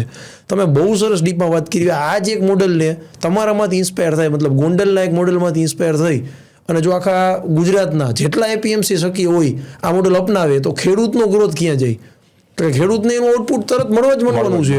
દરેક મોટી કંપની જેને જે યાર્ડ લાગુ પડતું હોય ત્યાંથી જો ખરીદી ચાલુ કરી દઈએ તો જ્યારે આપણે ગોંડલને કહેવાય ને કે રસ્તો બતાવવાનો વ્યક્તિ જોઈ, એક વખત રસ્તો મળી જાય કે આ સફળતા તરફ જાય છે તો પાછળ ફોલો કરવાવાળા લોકો મળી જશે. તો જ્યારે ગોંડલને એક રોલ મોડલ આપણે સમજતા હોય એપીએમસી યાર્ડને, તો આ 400 યાર્ડ, મારું જો ડેટા ખોટો ના હોય તો લગભગ 400 યાર્ડ આખા ગુજરાતમાં છે એપીએમસીના. એમાંથી ગોંડલ એકને આ રીતે તો અલગ પાડી જ છે. હજી કોઈ એક કે બે બાબત કેવી હોય કે જે એમાંથી આપણે ફોલો કરવું જોઈએ, જેમાંથી લોકોએ ઉપાડવું જોઈએ અને એ ઉપાડશે તો ખેડૂતોનો જ ફાયદો છે. તો એવી હજી કોઈ એક કે બે બાબત કે આ બાબત ગોંડલમાંથી શીખો, આ સિસ્ટમ તમે ફોલો કરો, તો એ વસ્તુ શું હોઈ શકે? ખાસ કરી મોટામાં મોટી વસ્તુ એ છે કે નીતિમત્તા લોકો કેળવે તો પૈસા વધે. આજ મારા માર્કેટિંગ યાર્ડમાં છે, અમારી આખી સિસ્ટમ છે કે 6 ડિરેક્ટરોની કમિટી બેહીને મારી ખરીદી કરે. આજે હમણાં 200 કરોડ રૂપિયાના કામ કર્યા, હું 1 રૂપિયાની ખરીદીમાં બેઠો નથી. મારા માર્કેટિંગ યાર્ડનું ટર્નઓવર લગભગ 10-12 હજાર કરોડ રૂપિયાનું કદાચ હશે અને હું પર ડે 5 લાખનું તો કરપ્શન કરી જ શકું. પણ અમે અમારી ટીમ વર્ક કરી નીતિમત્તાથી અમારું એપીએમસી ચલાવી છે. બીજું, અમે 100% એપીએમસીને ડિજિટલ કરી નાખ્યું છે કે જે બધાએ કરવા જેવું છે. ડિજિટલ એટલે મારા માર્કેટિંગ યાર્ડમાં એક સમયે કદાચ 40-50 લાખ રૂપિયા કરતાં પણ વધારેની સ્ટેશનરી જોતી હતી. અત્યારે અત્યારે અમારો ખર્ચ હાવ નોમિનલ થઈ ગયો અને ગોંડલ માર્કેટિંગ યાર્ડ ભારતનું પહેલું ડિજિટલ માર્કેટિંગ યાર્ડ છે કે મારા ખેડૂતો ગોંડલ માર્કેટિંગ યાર્ડ લઈને અંદર આવે એટલે વાહનની એન્ટ્રી થાય એટલે એને મેસેજ પડી જાય કે તમારો માલ ગોંડલ માર્કેટિંગ યાર્ડમાં એન્ટર થઈ ગયો છે. મારે કદાચ 15-17 ડોમ છે, છાપરા ડોમ છે, તો એની અંદર માનો કે 3જા નંબરના ડોમમાં ખેડૂતનો માલ ઉતાર્યો તો ત્યાં તરત એનો ગેટ પાસ નીકળે કે 3જા નંબરના ડોમમાં 15 નંબરની પિલોરની સામે તમારું 12 બોરી ધાણા પડ્યા છે. એટલે તરત એનો ગેટ પાસ જાય ને એ મેસેજ એક ખેડૂતને વહી જાય, એ જે કમિશન એજન્ટને ત્યાં એને માલ ઉતાર્યો છે એક મેસેજ એને વહી જાય અને એક મેસેજ એપીએમસીમાં આવી જાય. એટલે 3 જગ્યાએ તરત મેસેજ પડી ગયા. પછી એનું ઓક્શન થાય તો ઓક્શન થાય તો એને ભાવની ખબર પડી જાય, વજન થાય તો એને વજનની ખબર પડી જાય. આવી આખી વ્યવસ્થા ઊભી કરી છે. તો આ વ્યવસ્થાથી ખેડૂતને બી ખબર પડી ગઈ કે મારો માલ અહીંયા પહોંચ્યો છે, કામ થયો છે.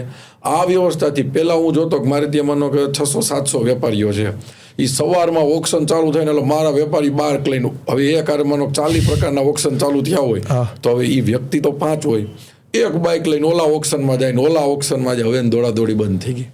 એની પાસે યાદી આવી જાય કે આજ આપણી દુકાનમાં ટોટલ આટલો માલ આવ્યો છે, એપીએમસીના સોફ્ટવેરમાંથી જ એને મળી જાય. બરોબર. ક્યાં કેટલા વાગે વારો આવશે એને તરત દોડાદોડી ન કરવી પડે. જ્યાં ઓક્શન પહોંચ્યું હોય ત્યાં થોડીક વાર પહેલાં જાય. તો એ આખું ડિજિટલ કરવાથી ખેડૂતને ફાયદો થયો, વેપારીને ફાયદો થયો અને અમને એ ફાયદો થયો કે શેષ આવે, માર્કેટિંગ યાર્ડને શેષ આપે, એની કોઈ ચોરી ન કરી શકે. બરોબર. તો આખું માર્કેટિંગ યાર્ડ ડિજિટલ થયું અને માર્કેટિંગ યાર્ડને, વેપારીને, ખેડૂતને બધા જને આનાથી બેનિફિટ મળ્યો. બીજું, મારું માર્કેટિંગ યાર્ડ એ ભારતનું કદાચ પહેલું માર્કેટિંગ યાર્ડ હશે કે 100% સોલાર ઉપર હાલે છે. શું વાત છે? હા, મારા માર્કેટિંગ યાર્ડમાં કદાચ અમારે વાર્ષિક 1 કરોડ રૂપિયાનું લાઇટ બિલ આવતું હતું, એ હવે નથી આવતું. અને એમાંથી પૈસા બચ્યા, માનો કે 1 કરોડ રૂપિયા બચ્યા, તો એકવાર હું એક પ્રસંગમાં જમવા ગયો હતો, હાજરી આપવા ગયો હતો. હા. મારા એક કર્મચારી એમના વાઈફને ત્યાં કેટરસમાં મૂકવા આવ્યા. એ મેં જોયું, ગાડીમાંથી ઉતર્યો કે આ મારો કર્મચારી છે, એમના વાઈફને કેટરસમાં મૂકવા આવ્યો. એટલે બીજે દિવસે મેં ઓફિસે પહોંચીને મારા કર્મચારીને બોલાવ્યો, મેં તારા વાઈફ કેટરસમાં જાય છે? તો એ રડવા માંડ્યો કે સાહેબ મારે એપીએમસીમાં 21 વર્ષથી ત્યાં નોકરી કરું છું, મારે 9,000 રૂપિયા પગાર છે અને મારી દીકરી મોટી થઈ ગઈ છે, હું મારું પૂરું નથી થતું. તમે તરત અમારી ટીમે નક્કી કર્યું કે 9,000 રૂપિયા પગાર હતો એ કર્મચારીઓ, જેટલા જૂના કર્મચારીઓ 5 વર્ષ ઉપરના હતા, એ બધા જ 21,000 રૂપિયા પગાર કરી દીધો.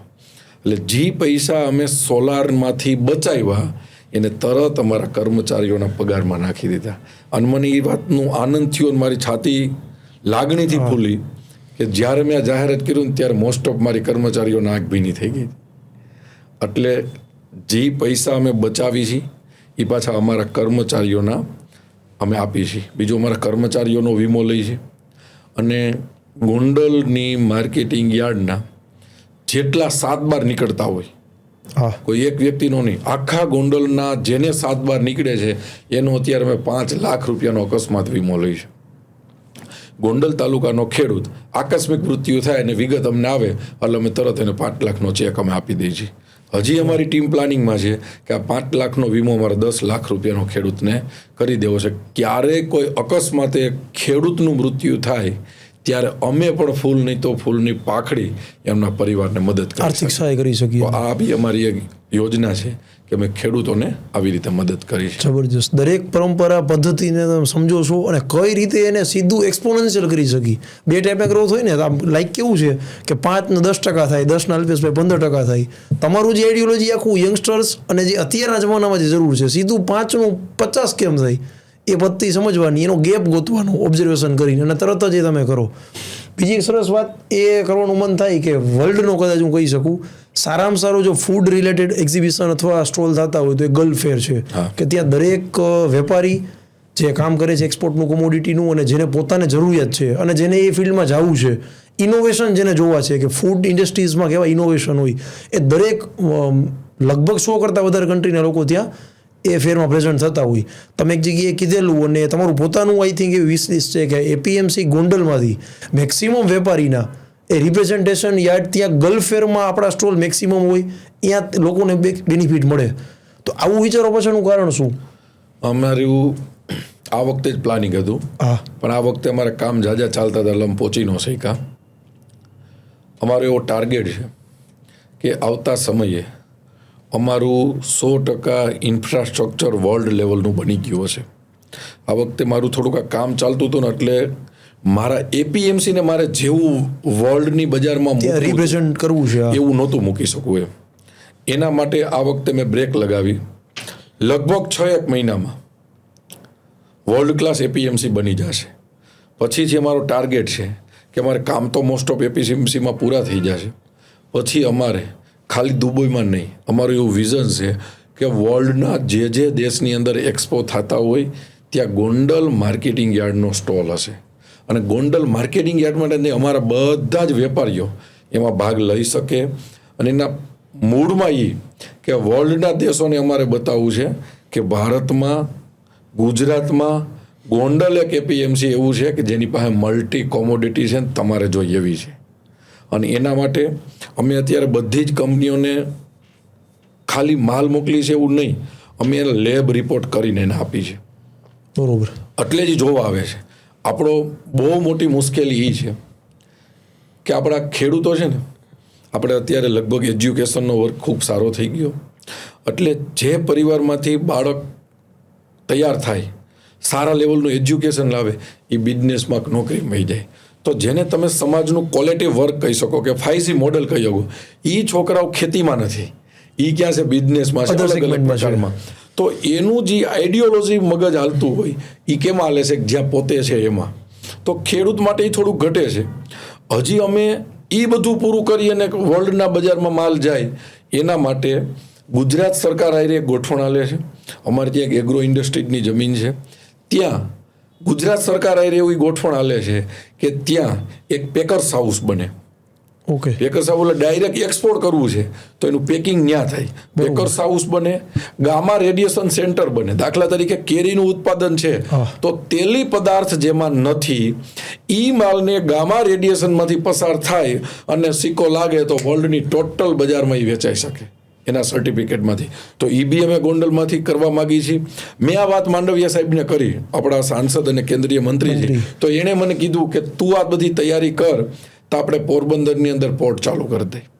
એટલે ગોંડલના અંદર આપણા ખેડૂતોનો માલ એ ત્યાં પેકિંગ થાય, અહીંયા જ બધી ફૂડની મોટી મોટી કંપનીઓ આવે અને એ કંપનીઓ માલને એક્સપોર્ટ કરવો છે તો પોરબંદરથી સીધા વર્લ્ડના દેશમાં એક્સપોર્ટ થાય. તો આના માટે બી અમે ફૂલ તૈયારી કરી છે.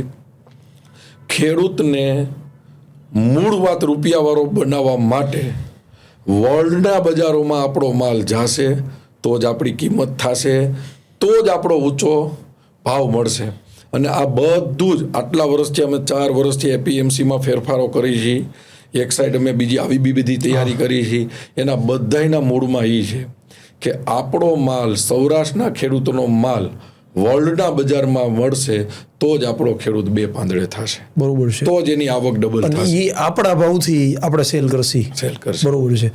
એક અલ્પેશભાઈ, સહજ એવો પ્રશ્ન થાય એક સામાજિક આગેવાન તરીકે અને એકદમ ડાઉન ટુ અર્થ, તમે ખેડૂત, તમે કીધું મેં પોતે ખેતી કરેલી અને આજે પણ ખેડૂતો જોડે એટલા જોડાયેલા છો. મલ્ટિપલ જગ્યાએ મેં રૂબરૂ અને વિડીયોમાં જોયેલું છે કે જ્યારે તમે ખેડૂતને મળો તો ખ્યાલ જ ન પડે, ટૂંકમાં એકદમ આમ કહેવાય મળવું 2 પ્રકારનું, એક સહજ ખરી ફોર્માલિટી કરી લેવી અને કાયદેસર દિલ દઈને મળવું. તો કેટલાય લોકોનો આવો પ્રશ્ન થાય કે બધી વાત તમે કરી સરસ, આટલું બધું ખેડૂતને આગળ આવ્યું, પણ જે એકચ્યુઅલ રિયાલિટી, જે ફરક હોવો જોઈએ ખેડૂતની લાઈફસ્ટાઈલમાં, તમે બહુ ડીપ રિસર્ચ છે તો આ 15 વર્ષમાં 10 વર્ષમાં એઝ એ માર્કેટિંગ યાર્ડના ચેરમેન તરીકે હકીકતમાં ખેડૂતની લાઈફસ્ટાઈલમાં ફેર પડ્યો, લાઈફસ્ટાઈલ સુધરી છે? આજથી 10 વર્ષ પહેલાં ખેડૂતની શું પરિસ્થિતિ અને આજનો ખેડૂત, મે બી કદાચ હું એમ કહું સારી મોટી 4-વ્હીલરમાં આવતો હોય ખેડૂત, આવા દ્રશ્યો જોયેલા હશે તમે, તો હકીકતમાં રિયલ ચેન્જ એમાં થયો છે કે ચેન્જ નથી લાગ્યો? ના લાગે છે. ખેડૂતો અત્યારે હોશિયાર થઈ ગયા છે, ખેડૂતોના જીવન ધોરણો ઊંચા આવી ગયા છે અને એ આનંદની વાત છે કે આપણો ખેડૂત 100% સદ્ધર થયો છે. અને એક આભાર આપણે રાજ્ય સરકારનો બી માનવો પડે કે હમણાં આ તમારા માધ્યમથી એક વાત બી કરી દઉં. હા પ્લીઝ. કે આ એક ખેડૂત પોર્ટલ ખોલ્યું છે ગઈ 26/3 27/4 સુધી ખુલ્લું રહીએ. એમાં 148 પ્રકારની ખેડૂતની વસ્તુમાં એની સબસિડી મળે છે. જે મારા ગોંડલ માર્કેટિંગ યાર્ડમાં મારા 2 કર્મચારીઓ બેઠા છે, 148 યોજનાનું નામ લખ્યું છે અને ખેડૂતોને સમજાવી ન્યાય એને કરી દે. તો 148 પ્રકારની ખેડૂતોની વસ્તુની અંદર એને સબસિડી રાજ્ય સરકાર આપે છે. બીજી વાત એ છે કે ખેડૂતોને જ્યારે મુશ્કેલી હોય કે માનો કે હમણાં વરસાદ આવ્યો ગયા વર્ષે, તો એ મુશ્કેલી હતી કે પાક તૈયાર હતો ને વરસાદ આવ્યો, તો ભારતના ઇતિહાસમાં સૌથી મોટું કોઈ સરકારે બજેટ આપ્યું હોય તો માન્ય ગુજરાતની સરકાર હતી.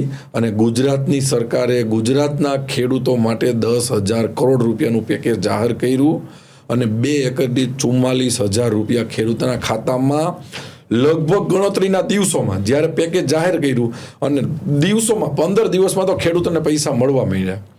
એમ છતાંય સરકારની જાગૃતતા, મગફળી આવી, મગફળીના બજાર ડાઉન લાગતા હતા તો સરકારે 15,000 કરોડ રૂપિયા વધારેની સબસિડી મગફળીમાં ખેડૂતોને આપી. આ કદાચ ગુજરાતનો નહીં, પૂરા ભારતનું ઐતિહાસિક બજેટ કોઈ સરકારે ખેડૂતોને થોડાક દિવસમાં આપ્યું હોય ને 25,000 કરોડ, એવો પહેલો દાખલો થયો. એટલે આ બી એક ફાયદો થતો હોય છે. જ્યારે ભાવ ઓછા મળતા હોય, અત્યારે હમણાં ચણાની ખરીદી થાય, થોડોક સમય પહેલા તુવેરની ખરીદી થઈ, તો આખા ભારતમાં કોઈ સરકાર ટેકાના ભાવથી ખરીદી કરતી હોય અને પુષ્કળ માલ ખરીદી કરતી હોય તેવી ગુજરાત સરકાર છે. તો આ બી ખેડૂતોને એક લાભ મળતો હોય પૂરેપૂરો. અને બીજું, ખેડૂતોને હું લગભગ 4 દિવસે માર્કેટિંગ યાર્ડમાં એને ખબર ન પડે તો હું ગોંડલ માર્કેટિંગ યાર્ડનો ચેરમેન છું. એવી રીતે જાઉં, કોઈ ખેડૂત કોથળા ઉપર બેઠા હોય તેની બાજુમાં બેહું, થોડીક વાર બીજી વાતો કરું, પછી ખેડૂતને પૂછું કે તમને અહીં આવો છો તો અગવડતા શું પડે છે, અને એને સગવડતા પડતી હોય તો એ સારી વાત છે કે ભાઈ એને ખેડૂતને રાજી થયા. પણ મારા માર્કેટિંગ યાર્ડમાં જે ખેડૂત પૂરા સૌરાષ્ટ્રમાંથી ભરોસો મૂકીને આવે છે એને નાનામાં નાની અગવડતા પડે તો હું તરત પ્રયત્ન કરું કે મારે એને સગવડતા આપવી છે. તમને બીજી વાત જાણીને અચરજ થાય કે ભારતનું ગોંડલ એક એપીએમસી એવું છે કે મારા એપીએમસીની એપ આવે છે. હા, ગોંડલ એપીએમસીની એપ છે, અને એપની અંદર 100% ખેડૂત પાસે ખીચામાં પોતાના મોબાઈલમાં લાખો ખેડૂતોએ ડાઉનલોડ કરેલી છે. મારો એક મેસેજ ગુજરાતના જાજામાં જાજા ખેડૂતો સુધી 1 સેકન્ડમાં પહોંચી જાય, અને એપના માધ્યમથી ખેડૂતોને એપીએમસી ખીચામાં આવી જાય. એને જૂના ભાવ જોવા હોય, અત્યારના ભાવ જોવા હોય, યાર્ડની આવકની વ્યવસ્થા જોવી હોય, કેટલો માલ આવ્યો એ જોવું હોય, સગવડતા જોવી, બધું એ એપની અંદર આવી જાય. તો આવી ખેડૂતો માટે અમે એપ બનાવી. અને પ્રેક્ટિકલી યુઝફુલ થઈ છે ખેડૂતોને. જનરલી કેટલી વાર કેવું હોય ડિજિટલાઇઝ કરી દે, પણ ખેડૂતના અભ્યાસના લીધે હવે તો ભલે બધા ખેડૂત એક લિટરેચર વાઇઝ પ્લસ થઈ ગયા છે. લગભગ 5 લાખ કરતા ઉપર ખેડૂતોએ એપ ડાઉનલોડ કરેલી છે.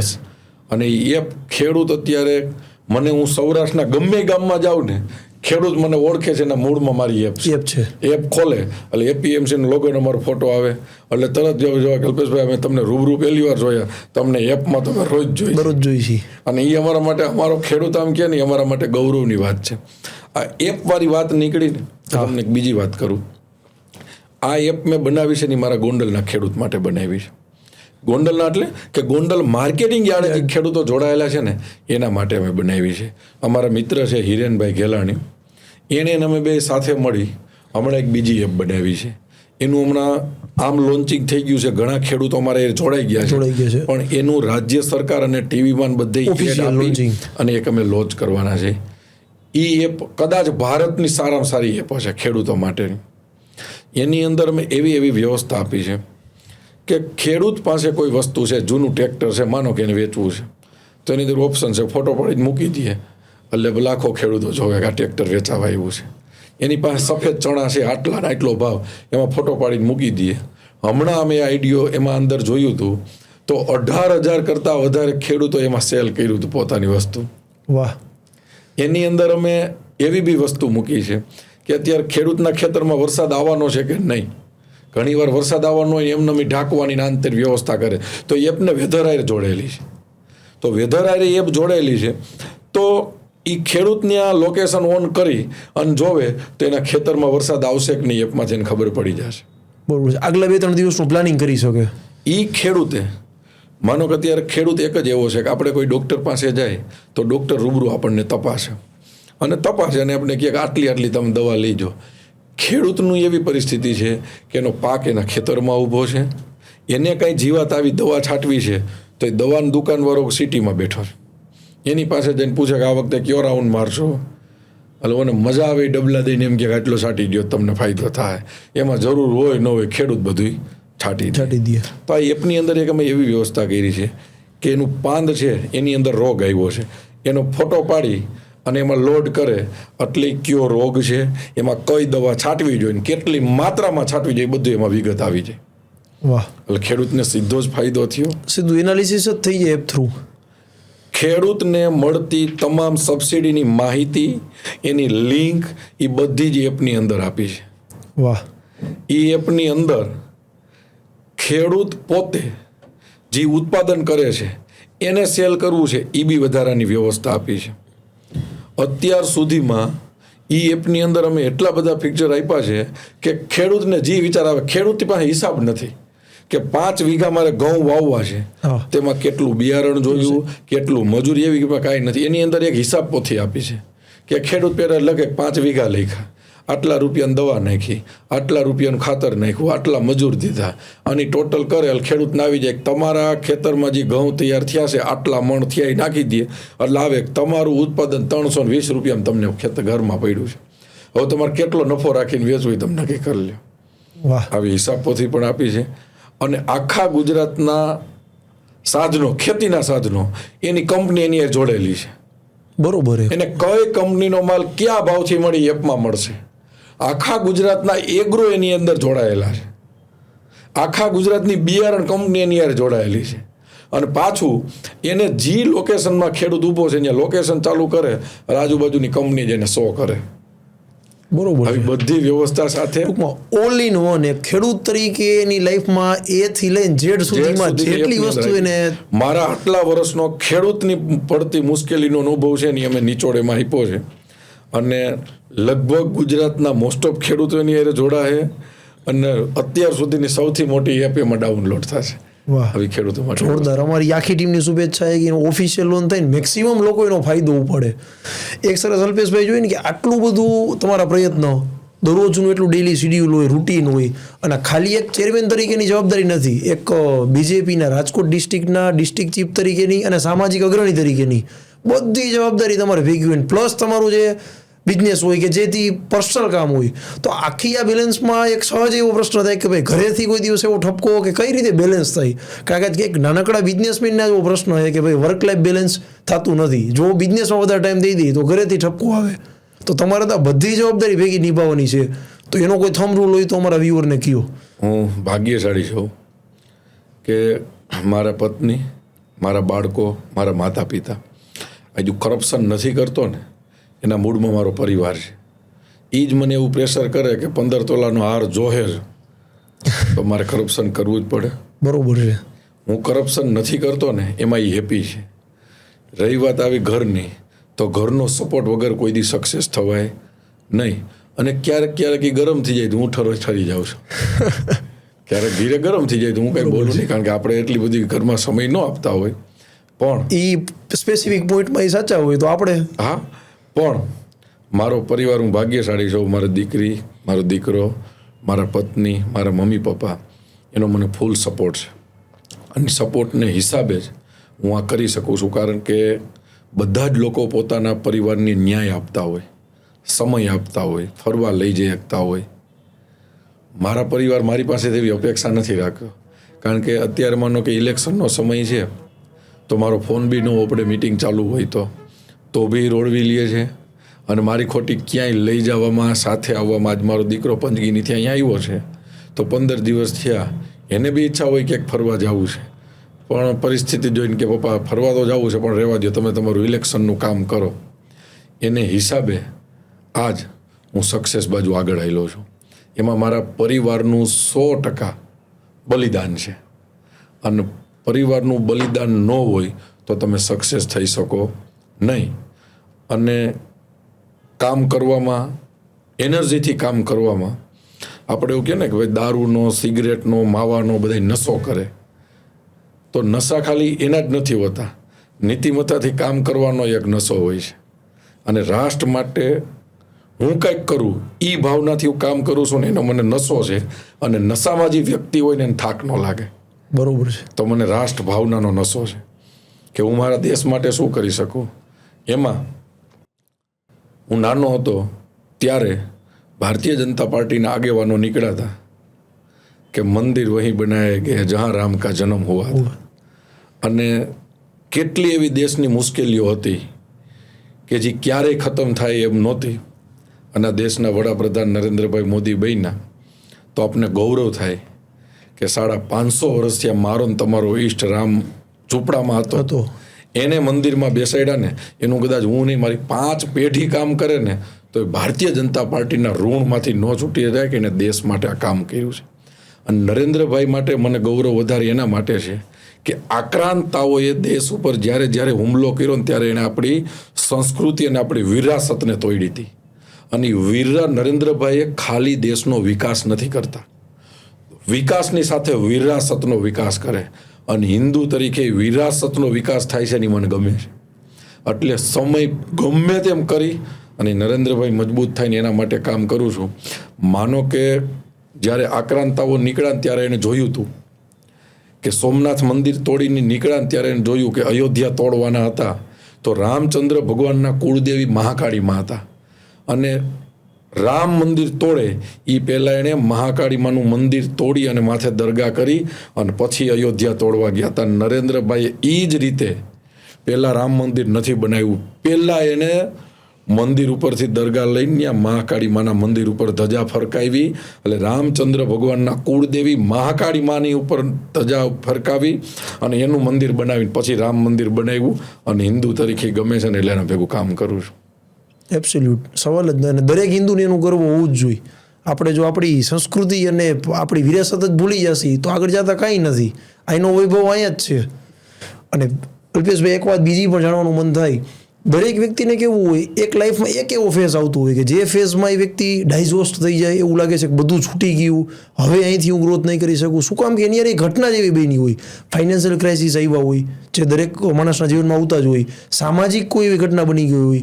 સ્પિરિચ્યુઅલી ઘણી બધી વખત માણસ ડિસ્ટર્બ થઈ જતો, જ્યાંથી પછી કંઈ મન ના થાય, કોઈ ગોલ એને અચીવ કરવાનું મન જ ના થાય અને કાંઈ કરવાનું મન ના થાય. છતાંય એ વસ્તુમાંથી જે વ્યક્તિ બહાર નીકળતો હોય ને એ વ્યક્તિ સફળ હોય. એક સામાજિક આગેવાન તરીકે અને એક સફળ વ્યક્તિત્વ તરીકે તમારી લાઈફમાં પણ આવા એક ને એકથી વધારે સેટબેક આવ્યા હશે. તો એમાંથી કોઈ એક એવો કિસ્સો કે જેમાં એ ટાઈમે એક એવું લાગ્યું કે ના હવે લગભગ બધુંય મુઠ્ઠીમાંથી છૂટે છે, છતાંય એવી શું આઈડિયોલોજી તમારા ઉપર કામ કરતી હતી જેનાથી એ વસ્તુમાંથી તમે બહાર નીકળ્યા અને આટલું સરસ આજે નેતૃત્વ આખા સૌરાષ્ટ્રનું અને રાજકોટ ડિસ્ટ્રિક્ટનું કરો છો? તમે જ્યારે પોલિટિકલી લીડર બનો ને ત્યારે તમારી ઉપર પ્રહાર ન આવે ને એવું તમારે ક્યારેય માનવાનું જ નથી. આ સંસ્કૃતિ અને રામ ભગવાનની આપણે વાત કરી તો ભગવાન રામને આગલે દિવસે રાજ્યાભિષેક થવાનો હતો અને બીજે દિવસે એને 14 વર્ષના જેલમાં જવાનું હતું. આપણા ઈષ્ટ કૃષ્ણ છે તો કૃષ્ણથી વધારે દુઃખ કોઈના જીવનમાં આવ્યું નહોતું. ત્યારે હું જ્યારે રાજનીતિમાં આવ્યો અને મને જે હું જેને ગુરુ કહું, મારા મિત્ર છે પ્રફુલભાઈ ટોડિયા, મને જે રાજનીતિમાં લઈ આવ્યા, એ વારે વારે મને એક વાત કરે કે અલ્પેશ, સત્ય રાખવાનું, ઈમાનદાર રાખવાની, અને હંમેશા ઈશ્વર છે ને સત્યની સાથે હોય છે. એ વાત છે ને મારા મગજમાં ફિક્સ થઈ ગયેલી છે. એટલે હું રાજકારણની અંદર જ્યારે આગળ વધતો ગયો એમ એક નહીં અનેક વાર મને પાડી દેવાના પ્રયત્નો થયા છે. એકવાર માનો કે પેપર કૌભાંડ કર્યું, એમ કરીને મારું ખૂબ ચલાવ્યું કે પેપર કૌભાંડ કર્યું. પણ જ્યારે આવો બનાવ બને ને ત્યારે વિચારું કે નરેન્દ્રભાઈ મોદીના જીવનમાં આવું આવ્યું હતું, ધૈર્ય રેખોથી પાર નીકળી ગયા. આ નરેન્દ્રભાઈનો એક પત્ર વાયરલ થયો હતો કે એ સમયના ગુજરાત પ્રદેશ ભાજપના અધ્યક્ષે એમનું રાજીનામું લઈ અને એને ગુજરાત બહાર રાજનીતિ કરવાનો એને ઓર્ડર કર્યો હતો. હવે નરેન્દ્રભાઈને જો ગુજરાતમાંથી આવડા મોટા ઝેરના ઘૂંટડા પીવા પડ્યા હોય તો આપણે તો મચ્છર છે. આપણા ઉપર નાના મોટા પ્રહારો આપે તો જ્યારે મુશ્કેલી આવે ત્યારે મૌન અને ધૈર્ય રાખવાનું. આપણે સત્ય હશું તો ઈશ્વર આપણી સાથે રહેશે. એટલે એકવાર નહીં, અલગ 3-4 વાર મારી ઉપર પોલિટિકલી દાવ રમાણા. ત્યારે હું હિંમતથી બહાર આવ્યો. છેલ્લે હમણાં તમને કહું કે ગમે એવો માણસ ભાંગી જાય. એક એવી ઘટના બની કે અમારે સ્વામિનારાયણ સંપ્રદાયના અમારા નવતમ સ્વામી છે, એનો મને ફોન આવ્યો કે આપણે એક છોકરો છે એનું ક્યાંક નાનું મોટું 4 કરોડ 4.25 કરોડનું ખોટું થયું છે, તો તું એમાં એને મદદ કર ને. તો હું જિલ્લા કાર્યાલય બેઠો, મેં એને બોલાવ્યા, એને મેં સાંભળ્યા, જ્યાં પ્રશ્ન હતો ત્યાં મેં ફોન કર્યો. હું એ વાતને ભૂલી ગયો. એકાદ મહિના પછી સીધું બ્રેકિંગ ન્યૂઝ ચાલુ થયું, અલ્પેશ ઢોલરિયાનું 4.25 કરોડનું કૌભાંડ. એને ઓલી કરમસીમાં આટલા કરોડનું કરી નાખ્યું, ઓલી કરમસીમાં. હવે કેવી કરમસી મેં કોઈ દી જોઈ નહોતી. હવે હું તો ખેડૂતનો દીકરો, ખેતી ખેડૂત ભેગું કામ કરો. હવે ક્રિપ્ટો કરન્સી હું મેં મારી જાહેરમાં કેવા કલરનું ભૂત છે જોયું નથી. બરોબર. એનું કૌભાંડમાં મારું નામ આવ્યું નહીં, ખાલી નામ આવ્યું નહીં, તમામ ટીવીમાં તમામ છાપામાં બ્રેકિંગ ન્યૂઝ. ઇન્ટેન્શનલી પછી તો પુશ થતું હોય કે જિલ્લા ભાજપ પ્રમુખનું. પછી નાના મોટા વિરોધીઓ હોય તો એણે એને ખૂબ હવા આપી. પણ સત્ય આપણી સાથે હોય તો આફત પણ અવસરમાં બદલી જાય. એનો બેનિફિટ મને એ મળ્યો કે ગુજરાતના ગમે એ ખૂણે જઈને ઊભો રહો તો લગભગ લોકો ફોટો પડાવવા આવે અને પૂછે એકદમ અલ્પેશભાઈ નહીં, હું કહેવા હું ઈ. બરોબર. તો આવી રીતે પોલિટિકલી મારી ઓળખાણ મળતી ગઈ. સત્ય મારી સાથે હતું. તો એક વાત છે ને કે સત્ય છે ને એ પરેશાન થાય પણ પરાજિત ક્યારેય થાય નહીં. તો જ્યારે આફત આવતી ગઈ ને તો એ મારા માટે અવસરમાં બદલાતી ગઈ અને જેમ આ બધું બનતું ગયું એમ નામ મોટું થતું ગયું. બરોબર. એક એડવાઇસ લાસ્ટમાં તમારી પાસે લેવી હોય કે આજકાલ તો યંગસ્ટર્સ બધા રાજકારણમાં આવે છે અને આવું જ જોઈએ. ઘણા બધા સફળ માણસો એને ફિલોસોફી એવું કહે છે કે જ્યાં સુધી દેશની ધુરા એક શિક્ષિત અને યંગસ્ટર પાસે નહીં હોય ત્યાં સુધી દેશ જે ગ્રોથની જરૂર છે એ નહીં આવે. તો 100% એમાં બધા હિમાયતી છે કે જેટલા ભણેલા લોકો અને યંગસ્ટર્સ આવશે એટલી સિસ્ટમ સુધરશે. પણ ઘણા બધા એવી જગ્યાએ કિસ્સા એવા જોઈ છે કે એવી માઇન્ડસેટ એ જોઈ છે કે માત્ર ને માત્ર કરપ્શન અથવા પૈસાને એકને ટાર્ગેટને લઈને ઘણા બધા યુવાનો અથવા યંગસ્ટર્સ રાજકારણ બાજુ પ્રોત્સાહિત થાય છે. તમારી એક વાત બહુ મને ગમી કે આજે મારા છોકરાના પેટમાં જે ગોળીઓ જાય છે એ આજે પણ હું કહી શકું અને આગલા વર્ષમાં કહી શકું કે સિંગલ કરપ્શનનો નથી, ભ્રષ્ટાચારનો નથી. તો એવા કોઈ યુવા નેતા માટે કે જે આ ફિલ્ડમાં આવવા માગે છે, દેશ સુધારણાનું કામ કરવા માગે છે, એના માટે કોઈ એડવાઇસ તમારા આવડા મોટા પોલિટિકલ એક્સપિરિયન્સમાંથી કેવું હોય તો એ એડવાઇસ શું હોઈ શકે? હું જ્યારે અમારી યુવાનોની મિટિંગ હોય ત્યારે કહું કે હરેક યુવાનોએ જેની અંદર ઈશ્વરે કાંઈક કરવાની ક્ષમતા આપી છે. ભારત દેશને આઝાદી અપાવવાની હતી ત્યારે સુખદેવ, ભગતસિંહ અને રાજ્યગુરુ હસતા હસતા ફાંસીના માચડે ચડી ગયા. યુવાન હતા, 20-21 વર્ષના, એને પણ મેરેજ કરવાની ઈચ્છા હોય, એને પણ પરિવાર ચલાવવાની ઈચ્છા હોય. એ સમયે દેશ માટે હસતા હસતા ફાંસીના માચડે ચડી ગયા અને એ દેશ માટે શહીદ થયા ને એટલે દેશ એને યાદ કરે છે. મારી અને તમારી જે જમીન છે ને એ આપણે બાપ દાદાએ મૂકી છે. મને અને તમને કોઈ પૂછે ને કે તમારી પેઢીના નામ બોલો તો 1, 2 અને 3 અને 4નું નામ જો તો મંડે આમ કરવા તો ભગતસિંહ, સુખદેવ અને રાજ્યગુરુ આપણા પરિવારના નહોતા. સુભાષચંદ્ર બોઝ આપણા પરિવારના નહોતા. તોય આપણે એને યાદ કરી છે. શું કામે? કે પરિવાર માટે નહોતા જીવા, રાષ્ટ્ર માટે જીવાતા. તો હું તમારા માધ્યમથી, તમારી ચેનલના માધ્યમથી યુવાનોને કહું કે જેટલા યુવાનોને રાષ્ટ્ર માટે કામ કરવું છે, દેશ માટે કામ કરવું છે, દેશની સુખાકારી માટે કામ કરવું છે. એક એવો સમય હતો ત્યારે દેશ આઝાદ કરવામાં મહેનત હતી. એક એવો સમય હતો કે જ્યારે નરેન્દ્રભાઈ વડાપ્રધાન બન્યા ત્યારે દેશને સુશાસન માટેની લડાઈ છે. અત્યારે જે નરેન્દ્રભાઈ કામ કરે છે એ દેશના સુશાસન માટેની લડાઈ છે. તો આની અંદર હરેક યુવાનોએ પોતાનું યોગદાન આપવું જોઈએ અને એવી રીતે આ સિસ્ટમમાં જોડાવવું જોઈએ કે મારા પરિવાર માટે એમાંથી રૂપિયા નથી લેવો. પરિવાર માટે તો કૂતરા, મીંદડા અને પક્ષી કામ કરે છે, એના માટે નહીં. ઈશ્વરે તમને કંઈક શક્તિ આપી તો ભેગું રાષ્ટ્ર માટે કરવું કે મારો રાષ્ટ્ર મહાન બને, એમાં મારો પણ કંઈક હિસ્સો હોવો જોઈએ. આપણે જેમ રામચંદ્ર ભગવાનનો ઇતિહાસ જોઈ કે વાનર બધા જ પથ્થર નાખતા હતા તો ખીચકોલીએ કીધું કે હું શું કામ બાકી રાખું? તો ખીચકોલીને પૂછ્યું તારું શું કામ? તો કે ઇતિહાસ લખાય એમાં એમ હશે કે હું પુલ તોડવામાં નહોતી, જોડવામાં હતી. એવી રીતે હરેક યુવાનોને વિનંતી કરું છું કે રાજનીતિમાં જોડાવ અને ઈમાનદારીથી રાજનીતિ કરો અને જે રીતે નરેન્દ્રભાઈ મોદી દેશને મજબૂત કરે છે એની હારે તમારે જોડાવવું જોઈએ. અને જે રીતે દેશ આગળ હાલે છે, આજ માનો કે તમે વિચાર કરો કે આઝાદ ભારતના 75 વર્ષ પછી એવી ઘટના જોવા મળી કે યુક્રેન અને રશિયા ઝઘડતું હોય ત્યારે એની બસમાં ભારતનો તિરંગો માર્યો હોય તો ત્યાં બોમ્બ ન ફૂટે અને ભારતને સોંપી જ દેવા પડે. એવી ઘટના બની કે ખાડીમાંથી ક્રૂડ લઈને આવવું હોય તો જે જહાજ ઉપર ભારતનો તિરંગો ફરતો કોઈ મિસાઇલ નો નીકળી જાય. જ્યારે હરેક દેશની અંદર ક્રૂડમાં, ઓઇલમાં બધે 35% ભાવ વધારો થયો. મારો ભારત એક દેશ એવો હતો કે જ્યાં એમનેમ ભાવ હતા. તો જે રીતે દેશ મજબૂત બને છે, છેલ્લા 1000 વર્ષનો એવો ઇતિહાસ છે કે આપણે 1000 વર્ષ સુધી આક્રાંતાઓએ આપણી ઉપર હુમલો કર્યો છે. ભારતે હંમેશા ડિફેન્સમાં રહ્યું છે. ભારતે ક્યારેય આક્રમણ કર્યું નથી. આઝાદ ભારતના 75 વર્ષ પછી નહીં, છેલ્લા 1000 વર્ષના ઇતિહાસમાં આઝાદ ભારતના 75 વર્ષ પછી કોઈ રાજા એવો આવ્યો છે કે જેણે સામેથી એટેક કર્યો અને એટેક સામેથી થયો તો 7-8 હજાર મિસાઇલ આવી પણ એક પણ મિસાઇલમાં ભારતીય જમીનને ટચ નથી કરી શકી. તો આવા નરેન્દ્રભાઈના નેતૃત્વમાં દેશના યુવાનોએ જોડાવવું જોઈએ અને 100% સાચી અને સારી રાજનીતિમાં જોડાવવું જ જોઈએ. બરોબર છે. અને એ કલ્પેશભાઈ દરેક ગેસ્ટને અને દરેક મારા મિત્રોનો પ્રશ્ન પૂછતો જ હોય કે સફળતા આ એક એવો શબ્દ છે કે જેની વ્યાખ્યા દરેક વ્યક્તિ માટે અલગ અલગ હોય છે. તો જ્યારે આજે તમને મળવાનો મોકો મળ્યો છે તો તમને હું જ્યારે પૂછું કલ્પેશભાઈ તમારી દ્રષ્ટિએ વોટ ઇઝ સક્સેસ, તો એનો જવાબ શું હોઈ શકે? નીતિમત્તાથી જે લોકો મહેનત કરે એને ત્યાં સફળતા આવે અને આવે. જે સિસ્ટમમાં તમે કામ કરો છો ત્યાં દિલો જાન દઈને મહેનત કરો એટલે સફળતા તમારા પગને ચૂમમાં આવે અને આવે. નીતિમત્તાથી કામ કરવું જોઈએ, દિલ દઈને કામ કરવું. જો જે સિસ્ટમમાં કામ કરો છો એનો સમય નહીં ગણવાનો. એની અંદર જેટલું તમે કામ કરો એટલા તમે સફળ થાવ. વાહ, જોરદાર. અને લાસ્ટમાં અલ્પેશભાઈ, જ્યારે એમપી ટોક્સ અમારું જે પ્લેટફોર્મ છે એના ઉપર જ્યારે બે શબ્દ તમારો એક્સપિરિયન્સ, તમારો અનુભવ જ્યારે કહેવું હોય તો એમપી ટોક્સ વિશે તમે શું કહેશો? તમારી ટીમ અને તમારી ટીમ પરિવાર જેવી છે. તમને મળીને મને એટલો બધો આનંદ થયો કે તમે લોકો પોતા માટે નહીં, લોકો માટે આયોજન કર્યું છે.